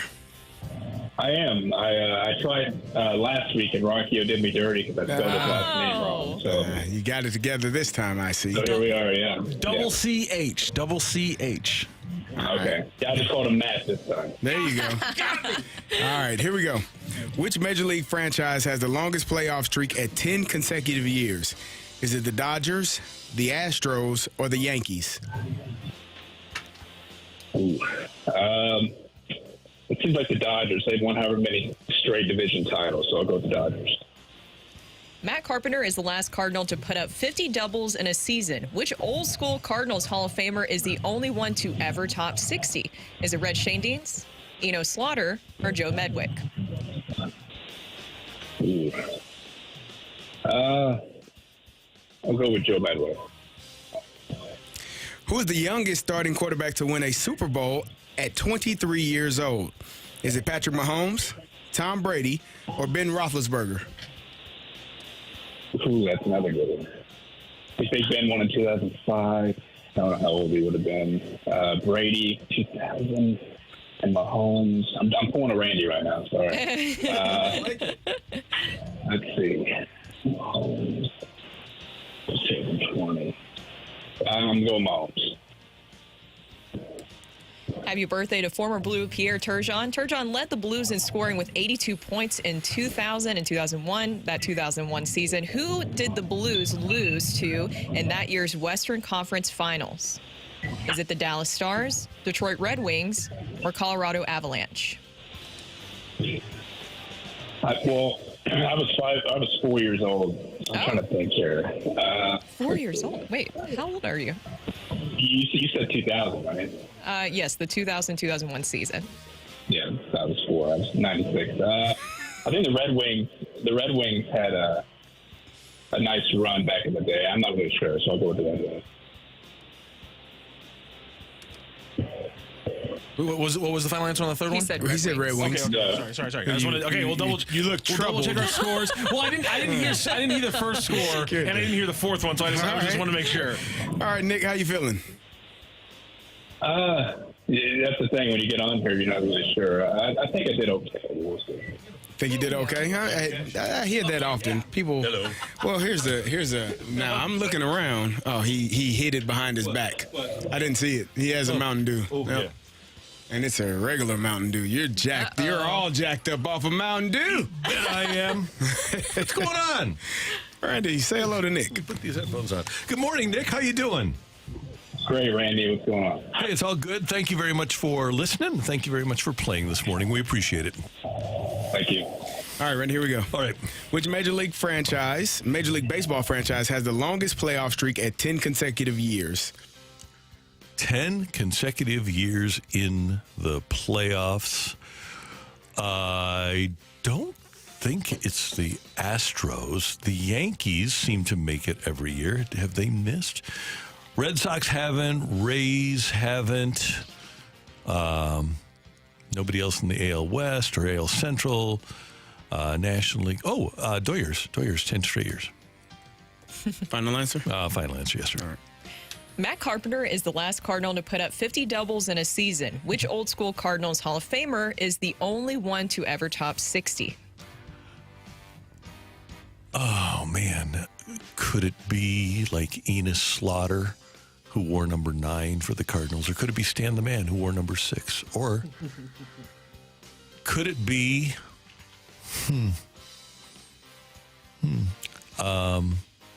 Could it be... who's a famous number 8 for the Cardinals? Come on, give me a famous number 8. Your favorite number 8 ever in Cardinal history. I don't think Mike Leake. Did Mike Leake have? No, you know what? I will go with number 7. Should be retired. Is not Joe Ducky Medwick. I'll go with Joe Ducky nickname. Good nickname. Medwick. Oh, I'm sorry. I'm looking around at you all like, what are you waiting on? Carrie's like, what do you need? Who is the youngest starting quarterback to win a Super Bowl at 23 years old? 23 years old, young. That is young to win a Super Bowl. Carrie, I'm going to go with another number 7. Okay. Your guy, Big Ben Roethlisberger. Final answer. Happy birthday to former Blue Pierre Turgeon. Turgeon led the Blues in scoring with 82 points in the 2000 and 2001 season. Who did the Blues lose to in that year's Western Conference Finals? It was just stupid. Adam Foote just mauled Keith Kachuk. It was terrible. It was one of, and our goalie imploded too. So, it was a Colorado Avalanche. It was bad. Adam Foote just, he probably committed, we'll talk to Kerbs about this later. He might have committed 40 penalties during that series and maybe one was called. It was terrible. It was just brutal. That league, just brutal. We should have won the Stanley Cup. It was an Avalanche. And they won the cup. Ray Bork. Screw Ray Bork. Just because he didn't have a cup. Did Ray Bork do it? We needed the cup, not him. All right, to get on today's fight, Nick had to get my name right. He found a clever way around it. Was he clever enough to take down Megamind, or does Megamind start his week off in his favorite way? Ring that bell. Go crazy, folks. Go crazy. The winner and still champion of the fight, Randy Carricker. The fight is presented by Golf Discount of St. Louis, with the most experienced club fitters in town. Why shop anywhere else? Oh, the air horns. Doesn't it drive you crazy sometimes when, Joe Thornton deserves a Stanley Cup? No, Joe Thornton doesn't deserve a Stanley Cup. We deserve a Stanley Cup. Come on. I hate narratives like that. Oh, he's old and he's an old loser and somebody's got to carry him to the finish line. I don't want to hear that. Oh. You want guys to earn their keep. Yeah. You know what? If you're a champion, you probably win it by the time you're 30. All right? I'm just being real here. It's so after 30, it's not. I don't want to see 39-year-old guy gets traded to a really good team so that he can win a Stanley Cup. Great. Oh. Okay, fine. That's wonderful. I'm glad you earned it. Is that for all sports? Yeah, pretty much. So Chris Paul going to the Warriors, you're like whatever. No, that's not real. It's not real. It's a little ironic that we're talking about the Ben Roethlisberger first Super Bowl that he won in Detroit, where they had a veteran player who rode off into the sunset. But he didn't get traded there. He didn't. So that they could carry him to the finish line. Faked an injury to not get cut like 2 years prior to that in training camp. You gotta do what you gotta do. Anyway, you heard Mr. Buck there, so I'm sorry, Nick. Randy Carricker got all 4. He hit the jack. He took you down 4-2 today. It's all good. He's the GOAT. I understand. Thanks, That's Nick. what happens. It. It's hard to beat the GOAT. Let's go through those answers. Which MLB franchise has the longest playoff streak at 10 consecutive years? It is, in fact, the Dodgers. The other two closest are the Astros and the Yankees at just 6 years apiece. Obviously, that one not going to continue for the Yankees. Matt Carpenter, the last... It's Jonkees, by the way. Sorry. Jonkees, Jay. My apologies. And the Doyers. And the Doyers, yes. Doyers. Matt Carpenter is the last Cardinal. By the way, so Y becomes J, and G becomes Y. Jonkeys, doyers. Oh, yeah. Oh. That makes no sense. How about that? That makes no sense. All right, then. Carpenter, the last Cardinal, put up 50. The only Cardinal to put up 64 in 1936. It was, in fact, by Joe Ducky Medwick. Number 7, excuse me. Who is the youngest starting quarterback to win a Super Bowl at 23 years old? It was, in fact, Ben Roethlisberger in Detroit with the Pittsburgh Steelers. Patrick Mahomes and Tom Brady both did it when they were 24 years old. Yeah, but Patrick Brady's Mahomes was is fake. number 2, and there's also that part. Are you not allowed to throw the ball into the stands from the pocket? No, that's not allowed. Is there a penalty specifically for that? Should be a penalty. How about that? Watch that, the 2 drives where he was able to lead them down the field against a vaunted Rams defense, by the way. And he's looking right at Lovey. He's looking right at Lovey as Lovey is given the defensive signals. Now, should the Rams have changed their defensive signals after beating them in their first game there? Yes, they should have. But the fact of the matter is... That I don't think is cheating. I mean, if you are... You know why he had that, though? Because they videotaped it. Well, that too. But if you are... And that too. goofy enough to, not change it up. Should have changed the signals. And but here's one other point. That's a very we fair didn't point. have the linebacker's helmet, the speaker in the linebacker until after Spygate, after the Patriots had done their nefarious things. And I also think it's funny that Belichick complained that one time when the Dolphins beat him because they got his calls off of TV, and he was like, "How you can't do that? That's cheating." It's like, of all people. Yeah, really. Happy birthday to former Blue Pierre Turgeon. Turgeon led the Blues in scoring with 82 points in his final season with the Blues, 2000-2001. He also led them to the Western Conference Finals, where again they got completely cheated out of it by the Colorado Avalanche. So a 4-2 win for Randy Kerber. Thank you so much again for joining the show and joining the fight today, Nick. Thanks a lot, guys. Randy, I'll see you down the road. You bet. Thank you, Nick. We appreciate you joining us here on 101 ESPN. By the way, is it bad of me that Adam Foote has a son in the National Hockey League? Cam Foote? And I hate him. Why? Because he's Adam Foote's son. He does kind of look like a dweeb, I'll say that. Oh, wow. I don't know the guy from Adam, but because Adam Foote did that to us, I don't like his son. I guess that's sports. That's the way sport go. Yeah, It just continues. I can see that. Generational trauma, huh? Yeah. Well, I'm sure that there's people that hate me. So, and I hope they don't hate my son because You almost lost your computer for a He second. looks like Michael Phelps. He does. And also a goofy-looking human being. Thank you very much. All right, coming up next here on 101 ESPN, we've got our bird droppings. I think that's all we can call it today.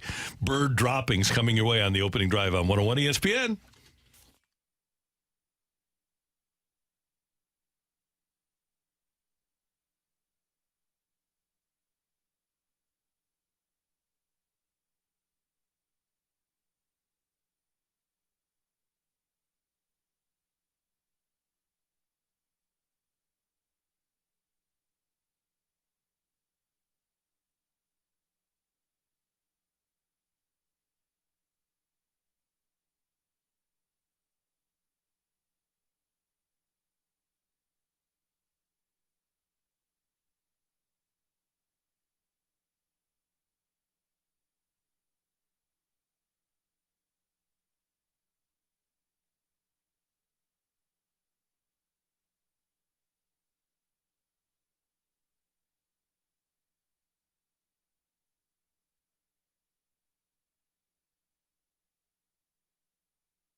Hey everyone, it's Brooke here. This summer, I'm taking up a new hobby, one that I know will last a lifetime, and that is golfing. And I'm learning at the best spot in town. That is Family Golf and Learning Center. I've always wanted to learn how to golf, but was just really intimidated and didn't know where to start. But after my first couple of lessons with RJ, Melissa, and the wonderful staff over at Family Golf and Learning Center, I was actually able to hit it straight and most importantly, just feel comfortable out there. That's what they do there at Family Golf and Learning Center. With several pros on staff, they have the ability to help anyone with their golf game. Just like if you're me, just starting out, or you want to improve your game. They provide a friendly and encouraging practice experience for the individual and for the family. All abilities and ages are welcome. Also, while you're out there, go check out their new Back Nine menu. When I went out to the driving range the other day, I got their delicious buffalo chicken wrap with the corn fritters and their adult Capri Sun. It was great. So for more information about Family Golf and Learning Center, go to familygolfonline.com. Learn, practice, play your best golf.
Okay, it's time to talk Cardinal baseball with bird droppings. What do we got? There you go, Brooke. What do you got? Well, mine is, I would say more of a bird watch, but it's a bird droppings because he didn't get any run support. So it could be both to appease everybody because I know that nobody really wants to hear positives at this moment. Let's bird watch those droppings. Yes. So my bird watch slash droppings is Drew Rom. The droppings portion I already discussed there is the fact that he didn't get any run support, which is very fun, right, to see right now, where for these pitchers, you're not getting any run support when you are actually kind of evaluating them. But either way, it was a great bounce back performance by Drew Rom. We talked about what happened with that first pitch. Not ideal whatsoever to give up a home run on the first pitch. But either way, the way that, I know. Not a good game plan to start it out, right? You probably right there. But after that, he was able to really just settle in. And the Cardinals organization has talked about this emphasis on more swing and miss stuff. He was able to strike out 6. It was interesting because the Post-Dispatch had an article about his outing, and they talked about in his first start, obviously you saw that he was really reliant on his four-seam fastball or his sinking fastball, but he threw 2 fastballs 60% of the time, or fastballs 60% of the time with his slider. And it was like 38%, splitter changeup 13%. So he was doing a better job of keeping the hitters off balance. And you heard Ollie talk about that. You heard Drew Rom. I think that's more of just him having confidence. He spoke about how he just needed to do what he needed to do that got him here in the bigs. Adam Wainwright had that quote, too, about with young pitchers, you just have to settle in and realize there's a reason that you got here, and you have to stick with that. The anxiety definitely got to him with that first outing, but the fact that he was able to settle in after giving that first pitch home run, I think says a lot about who he is. And I think, personally, I see more in a player and how they handle adversity, how they're able to bounce back. And I think that's at least encouraging. Now, what his role will be next season, who knows? But I think at least having some of that depth moving forward is better than what you went into this season. Definitely. Okay. So I was just compiling some numbers here. So, there you go. There you go. Zach Wheeler and Aaron Nola pitched 7 innings their last 2 starts versus the Cardinals. Pretty good outings, right? Very, very, very good outings for what you would like from a starting pitcher. So I did some numbers here. In the months of July and August, the Cardinals have 5 starts that went 7 innings from a starting pitcher. Mm-hmm. Miles Michaelis has 3. Dakota Hudson has 1. Liberatore has 1.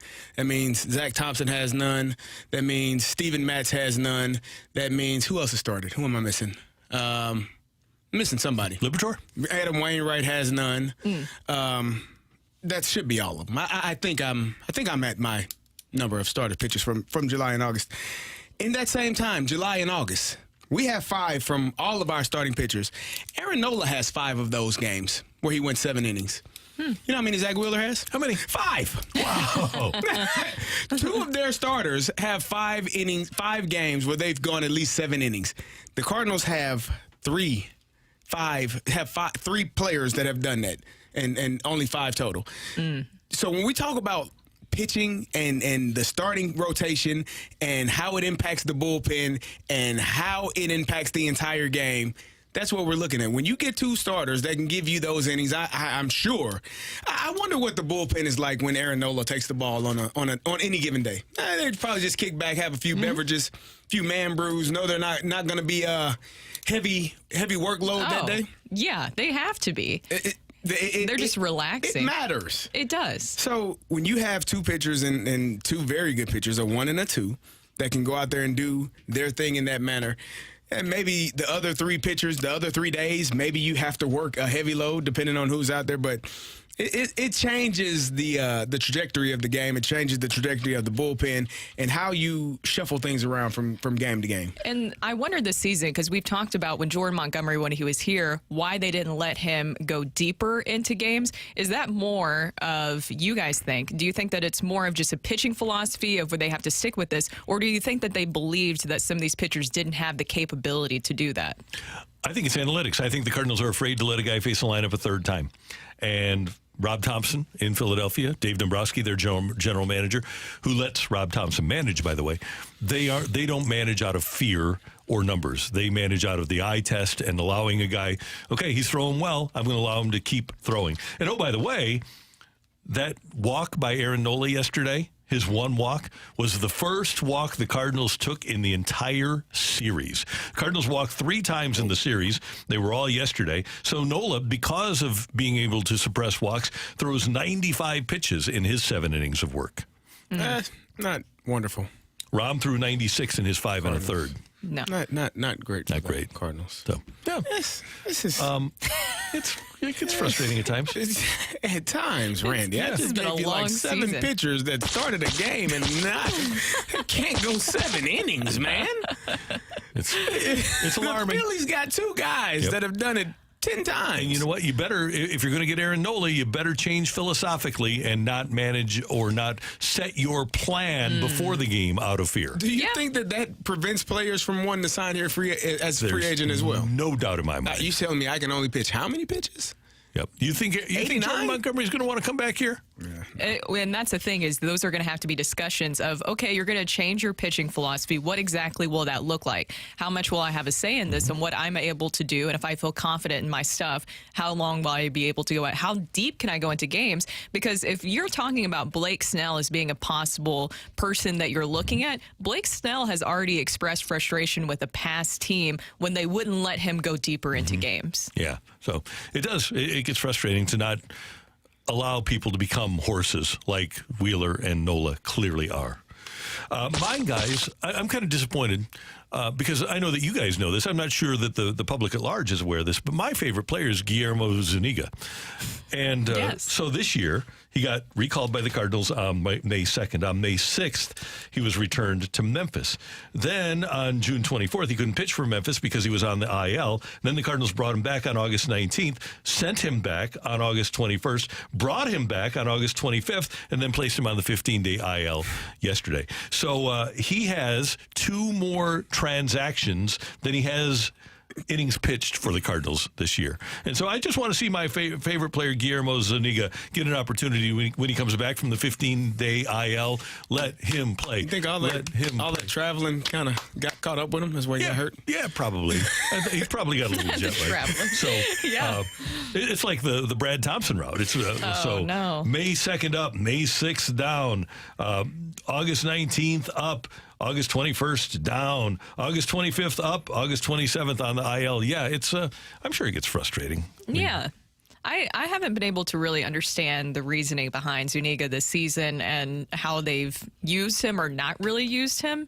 It doesn't feel like he's gotten that much of a fair shot. Well, I think, Brooke, that they planned on him getting a little seasoning in the minors because Wilking Rodriguez was going to take such a big role in the bullpen. Gosh darn it. Oh, I forgot. Yeah. I thought you were going to say when you were talking about your favorite player that you were going to bring up Wilking Rodriguez. I haven't seen him. He can't be my favorite player yet until I see him, but I know he's going to be. Yes. Because I like the long shot story that hasn't pitched in the majors since 2014. They write movies about guys like that. Watch out. The Rookie, Jimmy Morris. Yeah, we already had that Disney movie. Can't do that again. No, I don't think so. Yeah. So anyway, there's your bird droppings watch on 101 ESPN. Coming up, we've got the Rush Hour Reset on the opening drive with Brooke, Carrie, and Randy.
Hey, I want you to improve your golf game. I want to improve my golf game. We both need to get a celebrity green from Clubhouse Turf here in St. Louis. Find them at clubhouseturf.com or give them a call and ask about what they do at 314-834-2343. But to give you a little glimpse of what they do, Clubhouse Turf is going to put this celebrity green, synthetic putting green in your backyard. And you can emulate any green you want in the entire world. And it's going to give you true performance like a real grass green would. And you can practice your putting and your chips and your bunker shots. And the only company to call is Clubhouse Turf at clubhouseturf.com, 314-834-2343. It's improved the games of people like John Rahm and Max Homa. They have celebrity greens in their backyards. And if you're really into golf and you want to improve your game, then the company to get in touch with is Clubhouse Turf because they are the exclusive partner of Celebrity Greens right here in St. Louis. Use them for anything else, too. Turf installations that include sport turf, playgrounds, pet turf, and lawn turf. Learn more at clubhouseturf.com.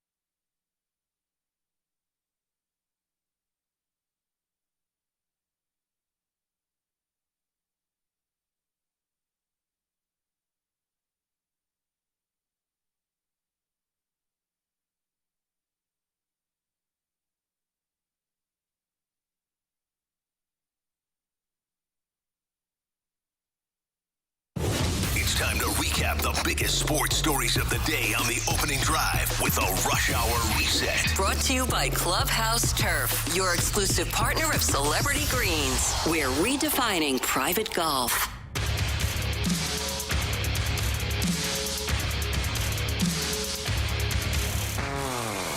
.904 in St. Louis. Time check brought to you by Clarkson Jewelers, an officially licensed Rolex jeweler with Brooke Grimsley and Super Bowl champ Kerry Davis. I'm Randy Carricker.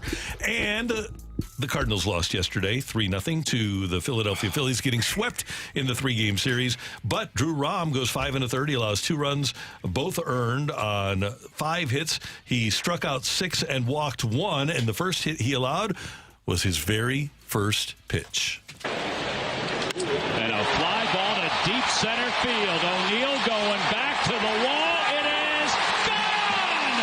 I mean, way gone! Kyle Schwarber, his 36th home run of the year. He's got an extra base hit in 6 straight games. And man, does he love the first pitch.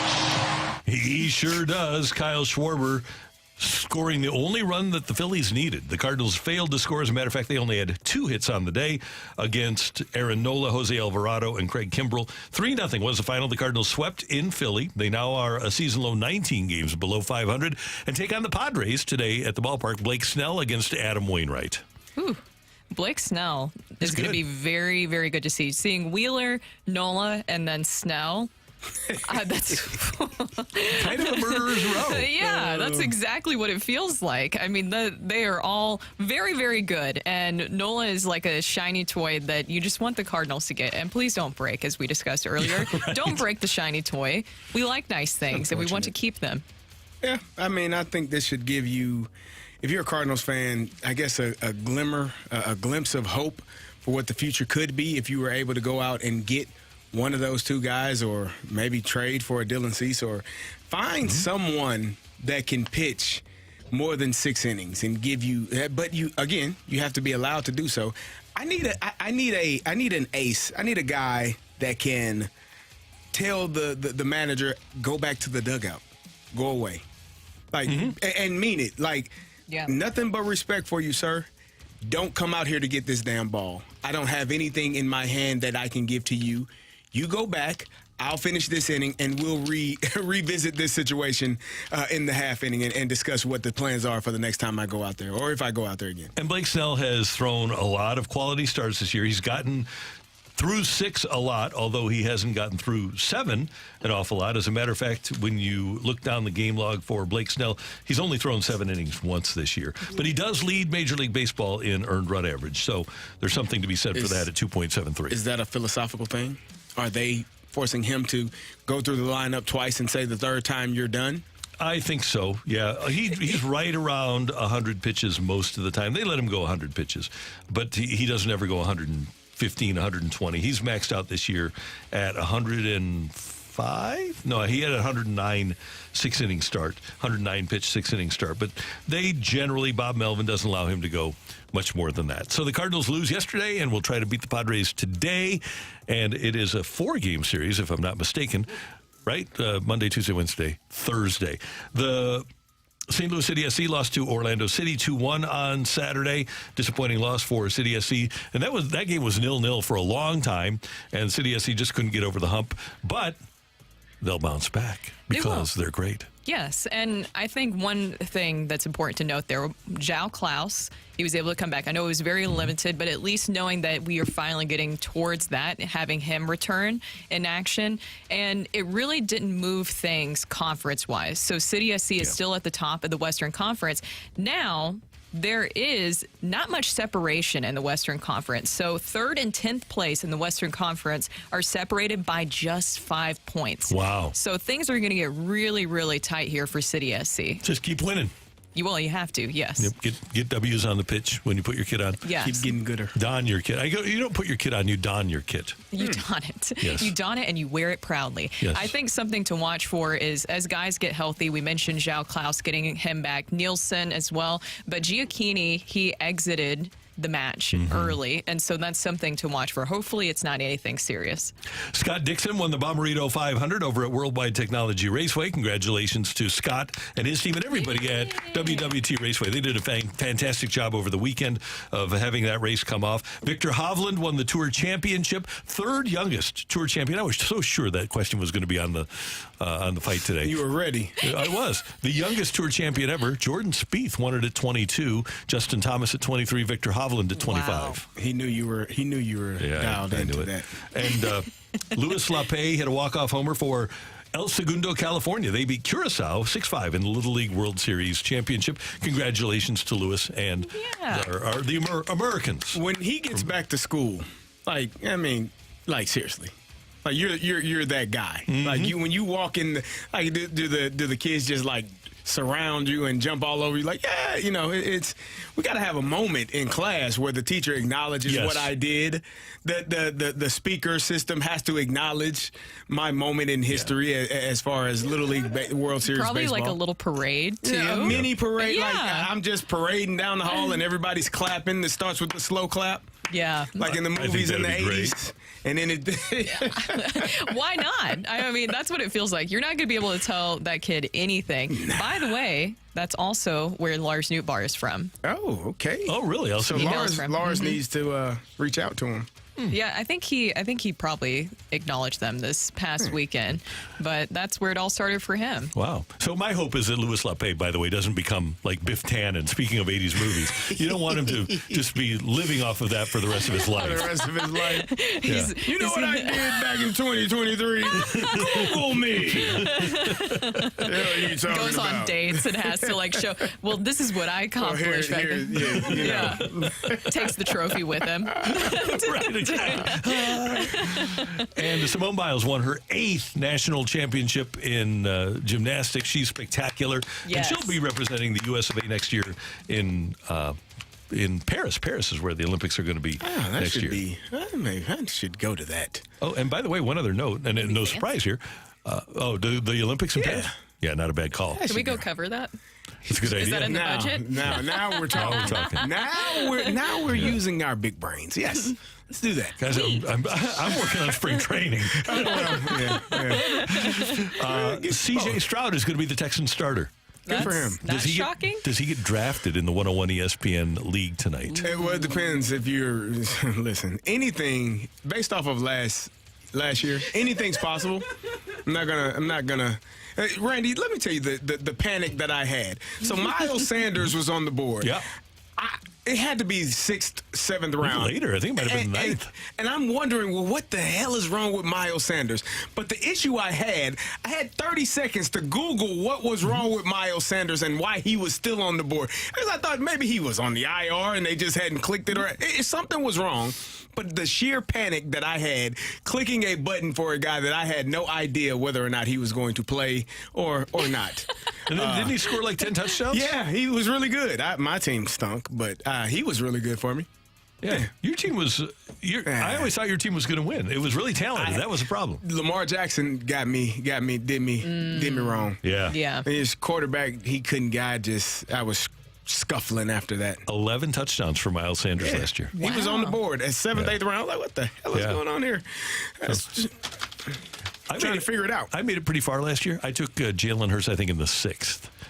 That was going to be my sleeper pick, and I thought I reached, but I didn't. You definitely didn't. I was able to rebound a little bit because a lot of the guys I drafted dealt with injuries. Jonathan Taylor, because I was debating, do I do like the homer pick with Derrick Henry or do I go Jonathan Taylor? And everybody's like Jonathan Taylor, so I went with that. We saw how that went, and then Cooper Kupp. Then, but I was able to really kind of maneuver things around. You know that really, I can never take Cooper Kupp, Brooke, right? You know that? I can understand why. It goes against your policies? Yeah. Okay. It's What if he's like the only you Randy? You want to win or you want to go home? I do not have that sort of moral flexibility. And here's the thing. So if I'm rooting for Cooper Kupp, I'm rooting for the Rams and I'm rooting for the devil. I'm not going to be placed in that position where I have to root for the devil. Oh, that's fair. By extension. Yeah, that's very fair. Thank you. What is everybody's team names? I haven't been able to look. I got to get to work on that. Mine's is CDs, TDs. Oh, okay. I can't even tell you what mine was last year. It was Why? it was tasteless. What is it? Well, you have to wait till these microphones cut off, I'm sure. I want to know. I can't tell you.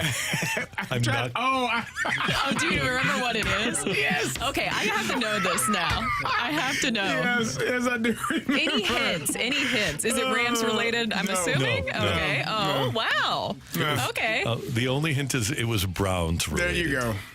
Oh, I think I've seen the name. I think because I was looking at the names yesterday and I was like, who is this? That was it. Yeah. Tasteless, right? Totally tasteless. Might be accurate. Did you laugh? I did. Okay, I good. got a good giggle out of it. Chris Kerber joins us next on 101 ESPN.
All right. If you're feeling a little bit fatigued, guys, this morning, and you say, okay, this is a natural part of life. I'm getting older. I'm going to be fatigued.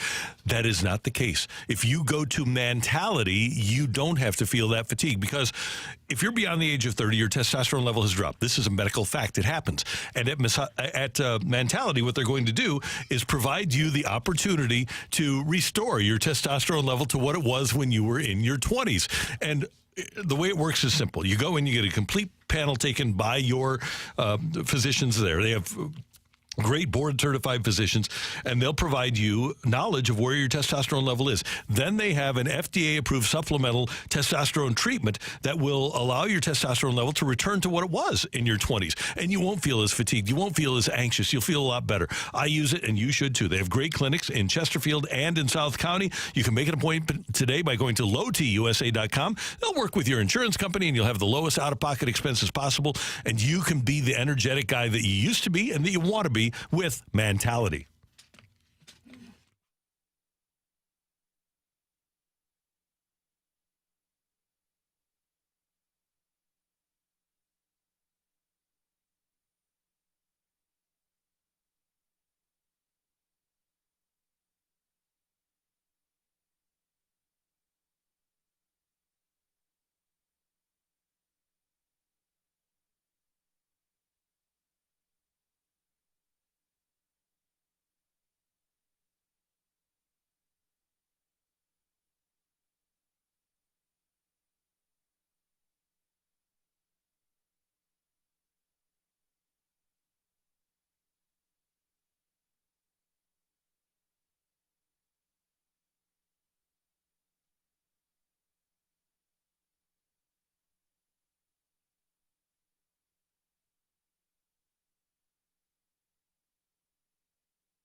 The voice of the St. Louis Blues here on 101 ESPN is Chris Kerber.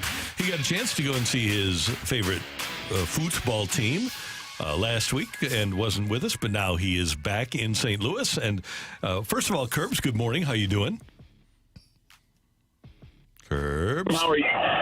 There you are. I got you guys there? We're here. Yes, sir. Yes. All right. I'm doing awesome today. How are you guys? Good. Hey, tell us about the vibe, what it was like to go to that soccer game last weekend.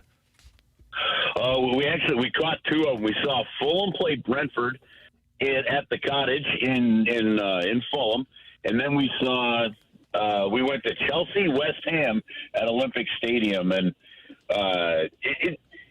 it really is a different experience. To me, like Chelsea West Ham felt like I was sitting in the bleachers, kind of at old school Yankees Red Sox.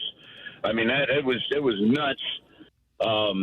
Fulham kind of got handled pretty good by Brentford, so the atmosphere was a little subdued.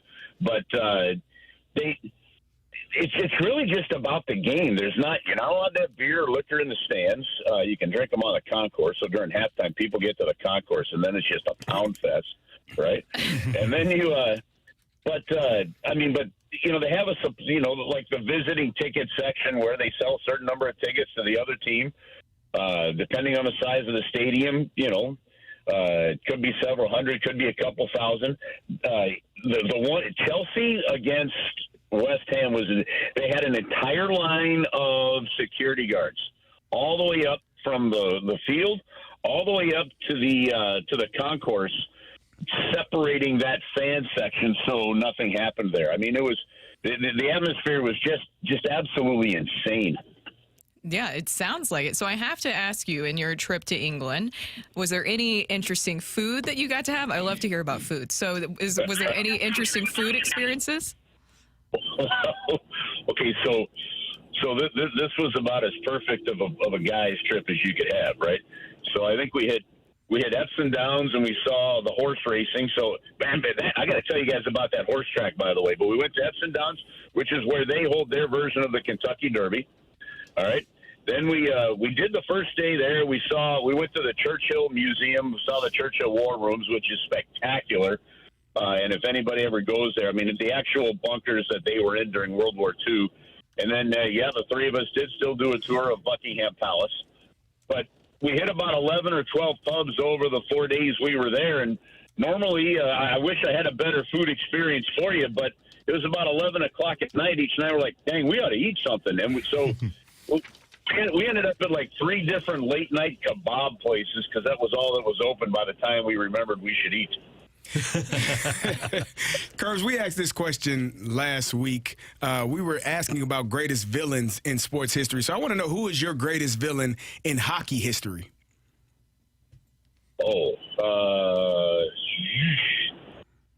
Greatest villain? Well, I'd say for the longest time it was pretty much anybody that played for the Red Wings or the Blackhawks. That was, I mean... Curbs, you're in St. Louis. It's Mike Keenan, man. Yeah, well, that's the other one. Now it's got to hit. Yeah, Mike Keenan. Listen, Mike Keenan, I know history kind of tends to rewrite itself, or sometimes history seems to soften, except for 1 or 2 characters in history, of course.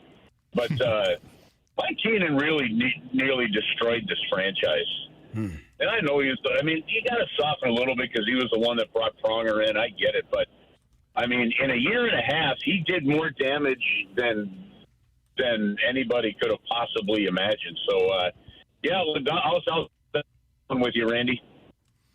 Yeah, he was really bad. It's amazing to me, and I guess because we didn't make the playoffs, we being the Blues, the off season is a lot longer. But still, the fact that we're less than a month away, we're about 3 weeks, a couple of weeks away now from the start of training camp. It's amazing how quick it comes around, and the greatest training camp is the hockey training camp where it starts and it's over and it feels like it's like 3 days. Yeah, well, the players will tell you it gets a little longer, but you're right. So we like camp will open on the 20th or something like that, and then we've got a doubleheader we're going to be airing on 101 on the 23rd. I mean, they just get right at it and they start playing games. Now, depending on the general manager, some general managers, schedule about 6 preseason games and that's it. Doug Armstrong always likes to go between 8 and 9, and one of the reasons is if he has the opponents, he wants a chance for people to see what he can see. So, you'll have those players that'll come in that'll be going to junior hockey, to the American League, but they're going to get a game to play and see what that's like. So, Doug has that philosophy that if I can get more games in, we're going to get more games in, and that's why the Blues always seem to play as more preseason games than most teams. Kerbs, with the Blues training camp, as we mentioned, is coming up. I know that there's a lot of things to watch for, but what in particular do you want to see in this training camp? Well, you know what? I had a sport jacket. So we had Battle at the Ballpark Saturday night, which is a terrific fundraiser for Big Brothers Big Sisters. And I had a sport coat that I wore to the event. Didn't need it, but my mom always said it's easier to dress down than dress up, right? So you could take your sport coat off and get a little more casual. So I took the sport coat off, but inside the pocket of that sport coat was an index card, and that's where I had taken some notes from some of the post-season pressers, right? And one of the notes that was written down, it was when Braden Shen met the media, and one of the notes that I saw on this postcard was that, he said, we never came together as a team. And so I thought about that, looking at that postcard Saturday night, and of course I kept it. But to me, I guess, Brooke, it's going to be what is done to address that fact, because you can have teams that maybe aren't as skilled. You can have teams you're saying, okay, this isn't as good as the 2019 team or the 2020 team, right? But if you are together as a team, you can still be competitive because you'll fight for each other, and then you'll want to do that on the ice. So I'm one of the storylines amongst many I'm going to look forward to seeing is do you get the sense that this group is circling the wagons early? And to be honest with you, I think to do that, I think they're going to have to cut training camp down in terms of their numbers quicker and earlier than last year. Get closer to your core group and let that core group be in the room longer together throughout training camp. I think that's something I see. Kerbs, I thought Jordan Bennington played pretty well last year. What are you looking forward to seeing from him this upcoming season? Listen, I just want to see Jordan Bennington be Jordan Bennington. There might be. I said this before, and maybe I'll forget one. Andre Vasilevsky, no-brainer with what he's done. And besides Andre Vasilevsky, I'm not sure I'm going to anybody else in the league for a Game 7 if I know I need a win than Jordan Bennington. I just believe in the guy. I believe he's a fighter. I believe in his attitude. What I'd like to see more fight and fire. And I don't know, am I allowed to say piss and vinegar on the air? You just did. You did. Okay. If I can't, then I won't repeat it, but I didn't know. So anyway, but I don't know if Rocky didn't hit the dump button, I guess we're okay. But that's what I'd like to see, a little more of that heart and fire out of the Blues, so Jordan Bennington doesn't feel like he needs to bring it that way. Right? Because when Jordan has done that, some call it his antics, right? Yeah, like that one in Pittsburgh got out of hand. But he's emotional. He wears it on his sleeve. We see that from a player that's a skater, and we're going to go like, yeah, that's what you want to see. Now, we need a little more composure in those situations. I thought it was fine. I just want to see Jordan Bennington come in and be Jordan Bennington. I think he's going to get pushed by Joel Hofer. Joel is a terrific young goaltender. Obviously, I think they'd like to probably see Hofer get into about 30 games and about 50 games for Bennington. But it was no surprise, guys, 2 years ago when you had the goaltending going back and forth between Bennington and Husso. Randy, remember, I was on the air with you guys a lot going, Bennington will be in net at some point in the playoffs. Mm-hmm. And it was Bennington that took the net in Colorado. Because that's his time. Guys, this guy wants to win. I've talked to him about this, and it's contagious. He doesn't give a darn about most of the other stuff. He just wants to win.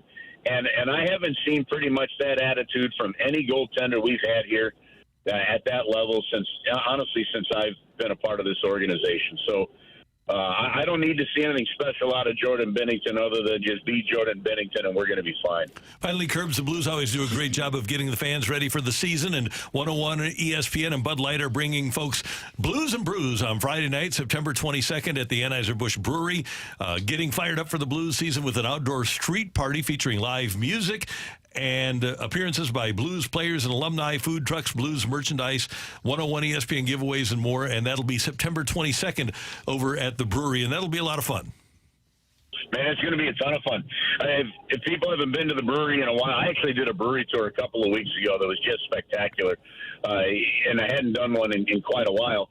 If you haven't done it, get over there. And so they're going to block off that one main street that kind of goes down from where the bottling plant is, kind of up the middle, and going to put a stage in there and have this great event. And we're going to have players on stage. I'll be emceeing with Joe Vitale, and we're going to have a terrific night. Blues and Brews, and with the rhythm and blues theme that the Blues have this year, where there's going to be so much more tied into music and the aspects of just the rhythm of St. Louis around, guys. It's going to be a great way. So. Thrilled that we got 101 partnering up with this and this stuff this year, and that's going to be a terrific way to kick off camp. And then we've got that 2 o'clock face-off on Saturday the 23rd against the Arizona Coyotes. And Kerbs, for those that aren't aware of it, we can tell it now. I guess the statute of limitations has passed. When Bill Laurie did buy the Vancouver Grizzlies back in 2000, and then the NBA said you have to keep him in Vancouver for a year, and then you can move him, no problem. And he pulled out of the deal. But the team was going to be renamed the St. Louis Rhythm NBA team, and it was going to be Rhythm and Blues. So that would have been pretty cool. So I'm glad they're reviving Rhythm and Blues. But how fun would that have been to have the St. Louis Rhythm and the St. Louis Blues in that building? And Randy, as you know, there's more to that story. So, of course, he had the Grizzlies bought, from my understanding, and because of the lease situation in Vancouver, the NBA said, look, okay, buy the team. We want you to have the team. But what we need you to do is we need you just to stay quiet about moving the team to St. Louis. Don't say anything because of the lease situation that we've got to get it figured out in Vancouver. Somebody in the process, and it wasn't clearly wasn't Bill Laurie, somebody in the process leaked the fact that they basically had this agreement for him to buy it and move the team to St. Louis. They leaked it when they shouldn't. It caused a brouhaha, and then they said, you're going to have to keep the team in Vancouver for another 5 years because of this lease. And that's when Bill Laurie said, nope, that wasn't part of the deal, and he backed out of it. Right. So, the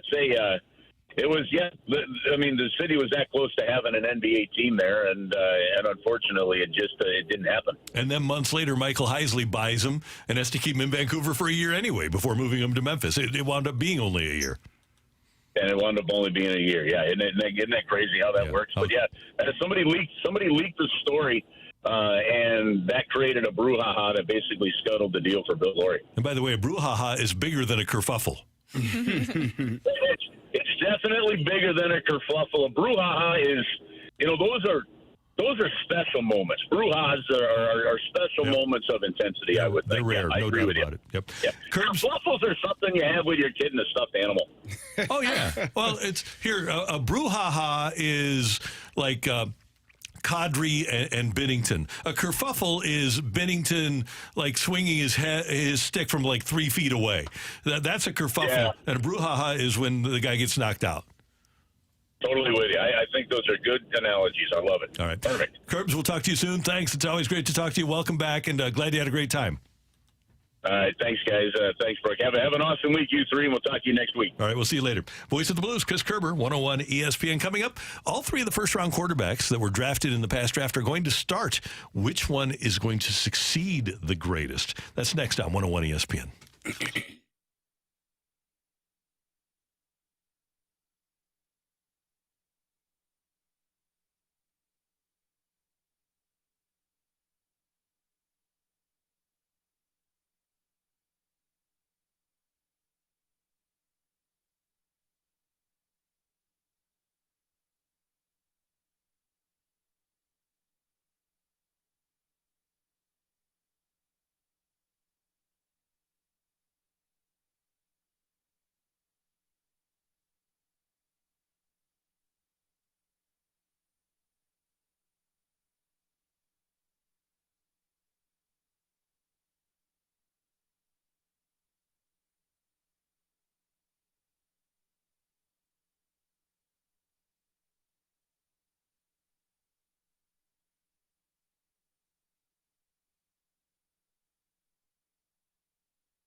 What a glorious day today is to head on over to the Fenton Bar and Grill and take advantage of their beautiful patio setup. It's a beautiful day in St. Louis.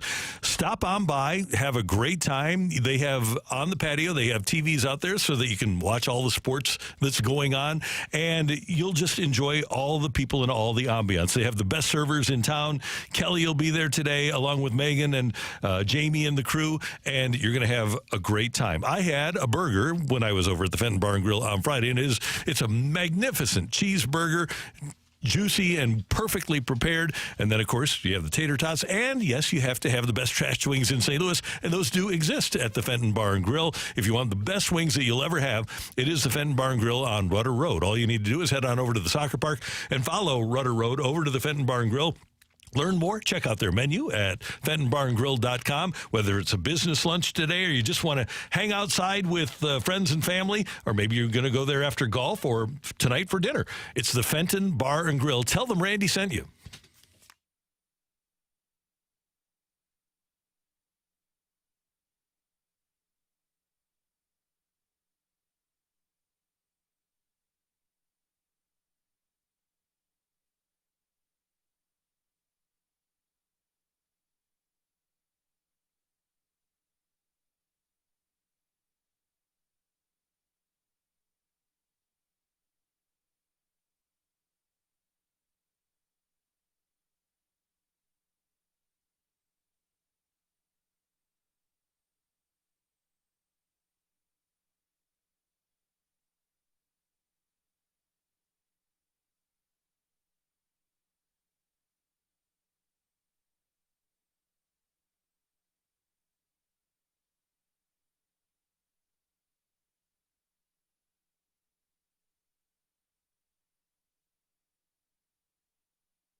This is Rocky with your Sports Center update, driven by Johnny Londoff Chevrolet and Johnny Londoff Autoplex. The Cardinals over the weekend swept by the Philadelphia Phillies and outscored 22-3 across those three games. Also over the weekend, not such a great game for St. Louis City SC. They fall to Orlando City 2-1, still tops in the West. That is your Sports Center update, driven by Johnny Londoff. Find your road and shop 24/7 at londoff.com and londoffautoplex.com. Are you kidding me?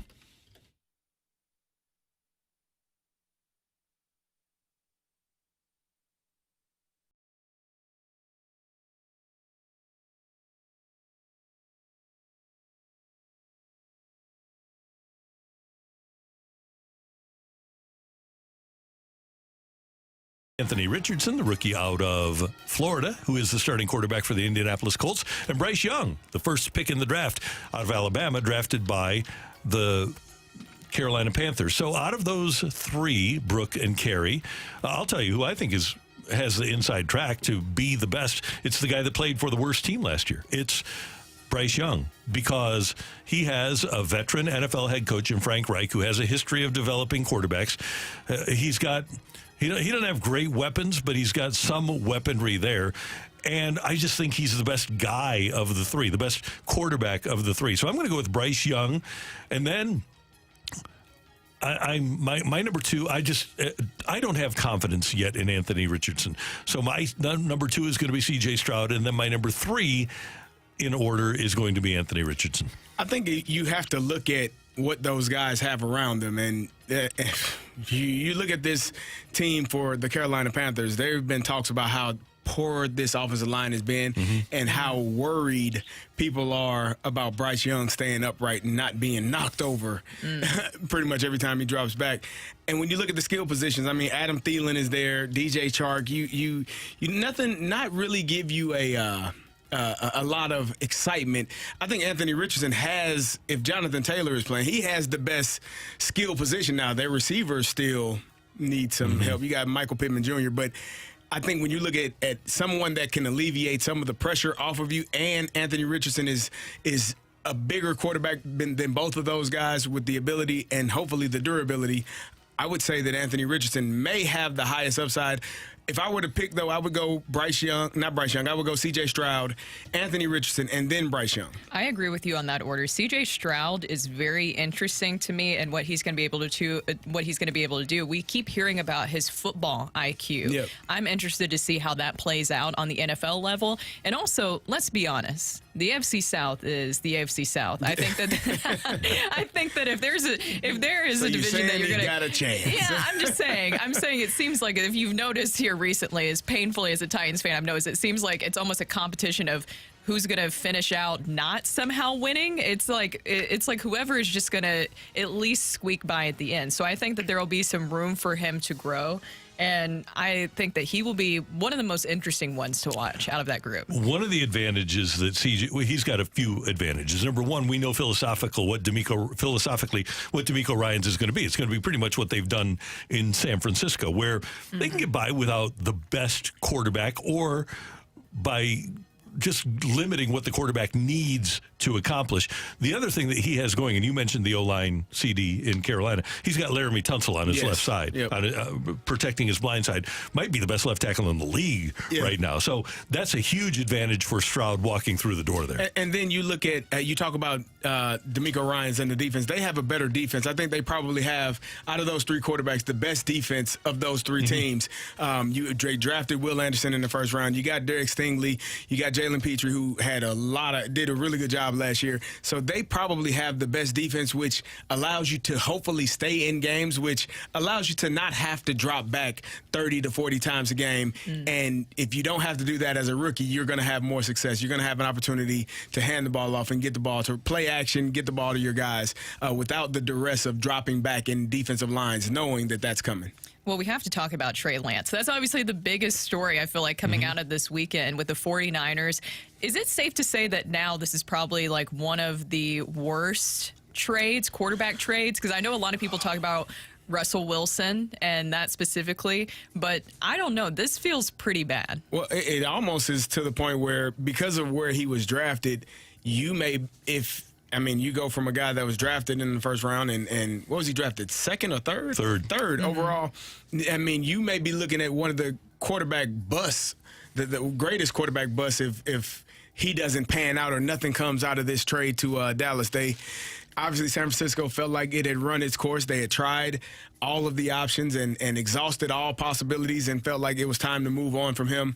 They traded and gave up a lot to go get him, and now they got a fourth-round pick in return. He's going to be a backup to Dak Prescott. He's not there to take Dak Prescott's job. And this is the problem that exists now in the NFL. Rather than trying to get a great quarterback, teams are, and this started with Jared Goff and Carson Wentz with the Rams and the Eagles, trying to trade up for the best quarterback that particular year. Correct. And Lance wasn't even, the guy played 7 or 8 games in college. He was a physical specimen, but they give up picks, the Niners do, that wind up being Tyreek Hill, Jalen Waddle, Bradley Chubb, and then one other player. Micah Parsons was drafted in that spot. Yeah. so it's unbelievable what they gave up to get Trey Lance and then to get a fourth rounder back. Now, to their credit, they admitted their mistake very quickly, but you've got to scout the guy for the guy, not because he happens to be in the draft that particular year. And I think that a lot of teams do that. They need a quarterback so bad that they are willing to reach for a guy. And to be honest, the 49ers didn't need a quarterback that bad. They still had Jimmy G on the roster, and there was no need to go make that decision. They jumped up, went and drafted Trey Lance, and now, they cut their ties with it. They moved on, but it was a really, really difficult decision for them to make to trade that much draft capital to go get him. It's just weird. Well, I have one more. This is kind of a fun one because I think this is something that we've heard many players and coaches talk about, and CD, of course, you would know. Matthew Stafford's wife revealed that he's had a hard time connecting with some of his younger teammates. His wife described the issue in detail, saying that in the old days, you would come out of practice, shower, and people would be playing cards and interacting. Now they get out of practice and meetings during training camp, and they go straight to their phones. Yep. So he is struggling to find a way to interact with these younger players. That seems to be a growing issue. I think that's just the world we live in now. People don't communicate verbally. They text everything. And so, it's as a team, it's difficult for teams to connect when, like I said, when we used to get done with practice, we may spend the next 4 or 5 hours, 2 to 3 hours at the facility playing cards. People got, you got stuff to do. Okay, well, if you don't, let's hang out. And so it's a little different now. It is a newer time and a newer generation because we all hung out and had fun gambling. Yeah. Well, and then also you have to talk in order to do that too. You have to interact with each other on a verbal level where you're actually talking to each other. What do you think about video games? Because we hear about that. Obviously, we know with the Kyler Murray situation and how big of a deal that was. What do you think about video games taking over? They do that too. I mean, they go home and get online and play against each other or play against other people. It's just, it's not the same, I guess, human connection that we are accustomed to. Yeah, Randy. It's a different world. It is. It reminds me of the Hogs with the Redskins back in the 80s under Joe Gibbs. And I'll be quick here, Matthew. But they had a thing called the 5 o'clock club. And they had the equipment guys clear out the shed where they kept all of their tractors and stuff. And the offensive linemen would go into the shed after practice. It was called the 5 o'clock club. And they'd just go sit and drink beer after practice. And that's how they got together. And it was John Riggins, Dave Butts, who lived here in the area, just died recently. Jeff Bostic, Russ Grimm, Joe Jacoby, Mark May, and they would just go back there and they had a little mini fridge and they drink beer and they bonded. And I don't know that there is a way for young athletes to bond anymore, like even they did when you were playing pro football, Kerry. It's a different world. It definitely is, and I guess you got to get with the times, but I don't think there's any substitution for talking and hanging out and knowing your teammate and knowing the things that make them tick. You can't learn that via text. Or via game. So Dave Butt said, one time we hear a knock on the door of the shed and Joe Theismann opens up the door and we just kind of lambasted him. Go drink some tea or some wine. We knew he was a wine drinker. You're not drinking beer. We don't want you in here.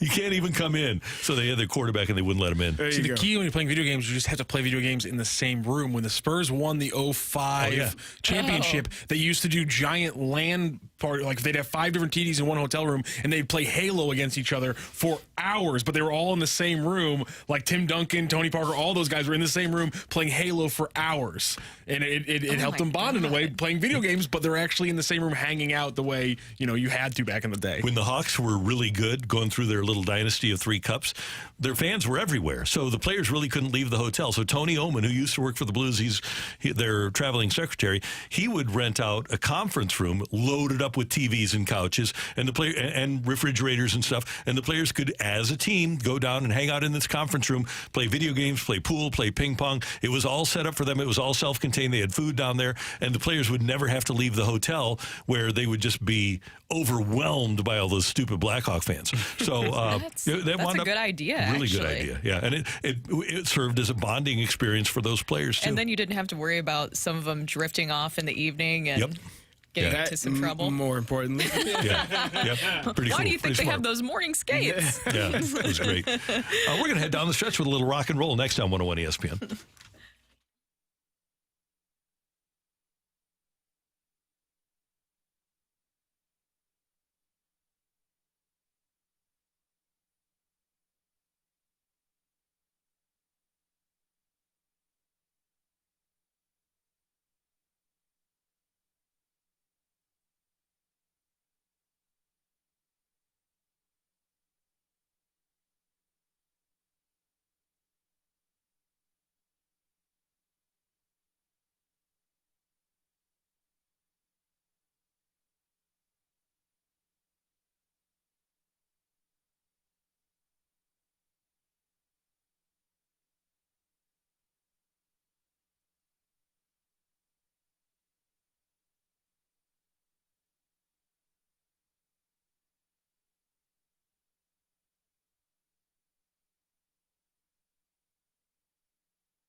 Hoffman Brothers has been serving St. Louis for over 40 years, and obviously they're best known for their heating and their air conditioning work, which is pristine.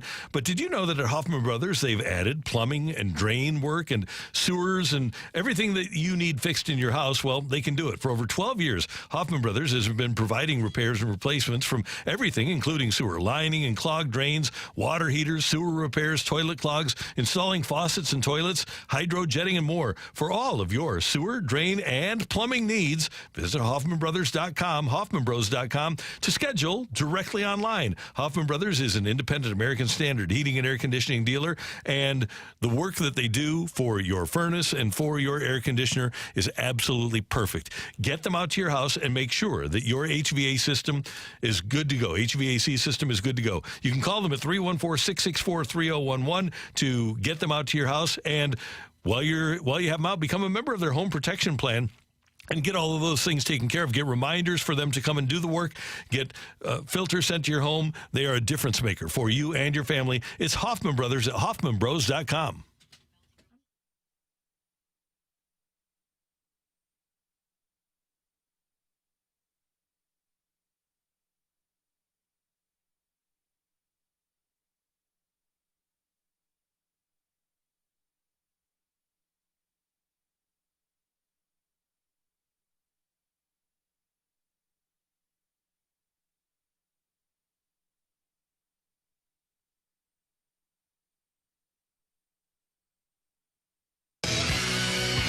I want to rock. And roll.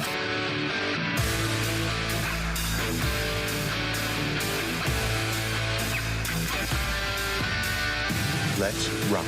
Let's rock today. All right, it is time for Rock and Roll here on 101 ESPN. Matthew, what do you got for us?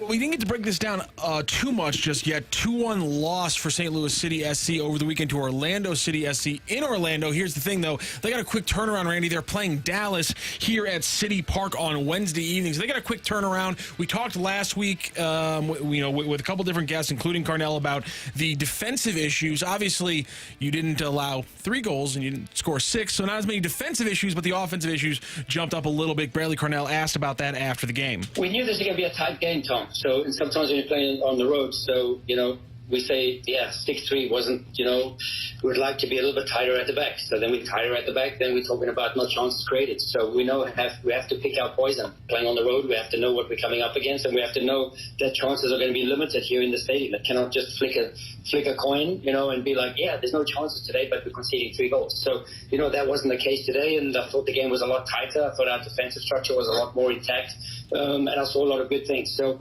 the moments we do get now, can we be a little bit more clinical with those moments? And I think we get 10 shots off on the night, which is pretty much, a decent chunk. So they allow less goals. The defense looks better, and that's with Joakim Nielsen getting his first ever start on the back line. You also still get 10 attempts, so things are looking a little bit better. Obviously uneven on the road a little bit, but they have a chance to steady themselves here on Wednesday against Dallas. And you get Klaus back. You've added Nielsen. You've added Thor. So you've got a lot of depth that you didn't have even a month and a half ago. And I would think that the short turnaround here that depth will really benefit City SC.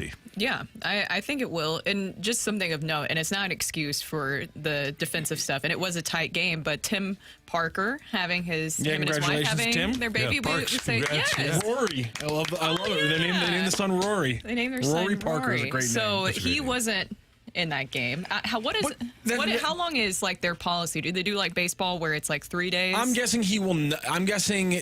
I mean, he's such a gamer though. And he's having an all-star season. I wonder if he says, we're a little bit thin. Everyone just played on Saturday. I'll get out there on Wednesday if you give me but maybe I get to stay home because they have 3 straight away games. So maybe he's saying, I'll play this home game, but I want this next away game off again so that I can maybe still kind of ease into things with my parents. It wouldn't shock me if that's his plan. And also it works out because, again, you don't maybe want the same pairing playing on Wednesday that was playing on Saturday. You got to be careful, man. You got to take care of home. You do. I'm not saying you should. Don't put words in Tim Parker's mouth. No, He's I'm not saying. I'm not saying he's saying that. I'm just saying, just be careful. We don't know. Careful. He might. He's at home with his lovely family, and when he gets back out there, he gets back out there. Yeah, I'm just saying, you can take the entire trip off, though, Kerry. No. Okay. You don't know what he can or cannot do. By the way, they need to figure out the handball rule. That's obviously what got Orlando City their second goal. Because here's the thing.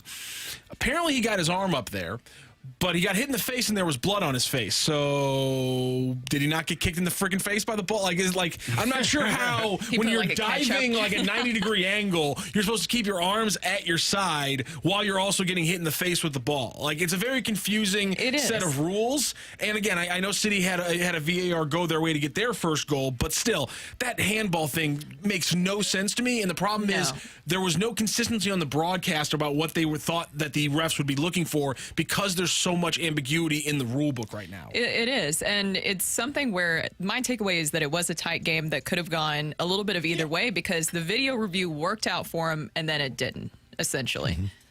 Oh, by the way, the USA basketball team beat Greece this morning, and they're now 2-0 in the FIBA World Championships. 109-81 was the final. Austin Reeves leading the way.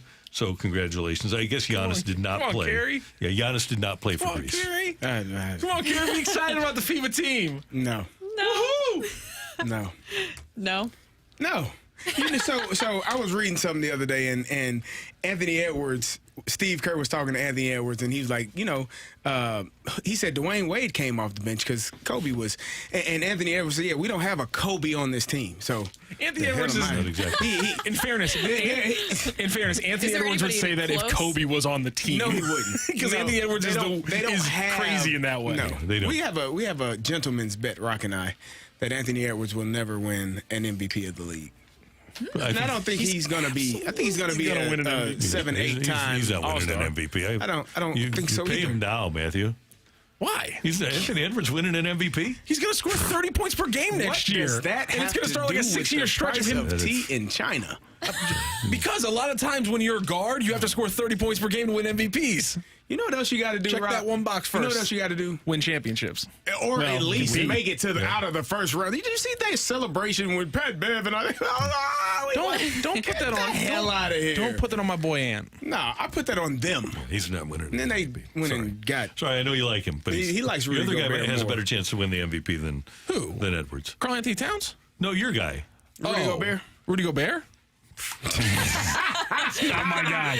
Not my guy. By the way, France got eliminated by Shai Gilgeous-Alexander in Canada. I did love seeing that. Yeah, but wait till Victor starts playing for them. Oh, Wembanyama. Yeah, I forgot about him. Yeah, he's going to win one. He'll win one. Great job by our producer, audio engineer, Matthew Rocchio. Thank you. Pleasure. Brooke, this was fun. Yes. It was good. CD?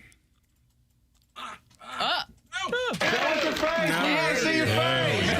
you for tuning in, texting in, and being a part of the show. For all of us until tomorrow morning at 7. Have a great day, St. Louis. That's right.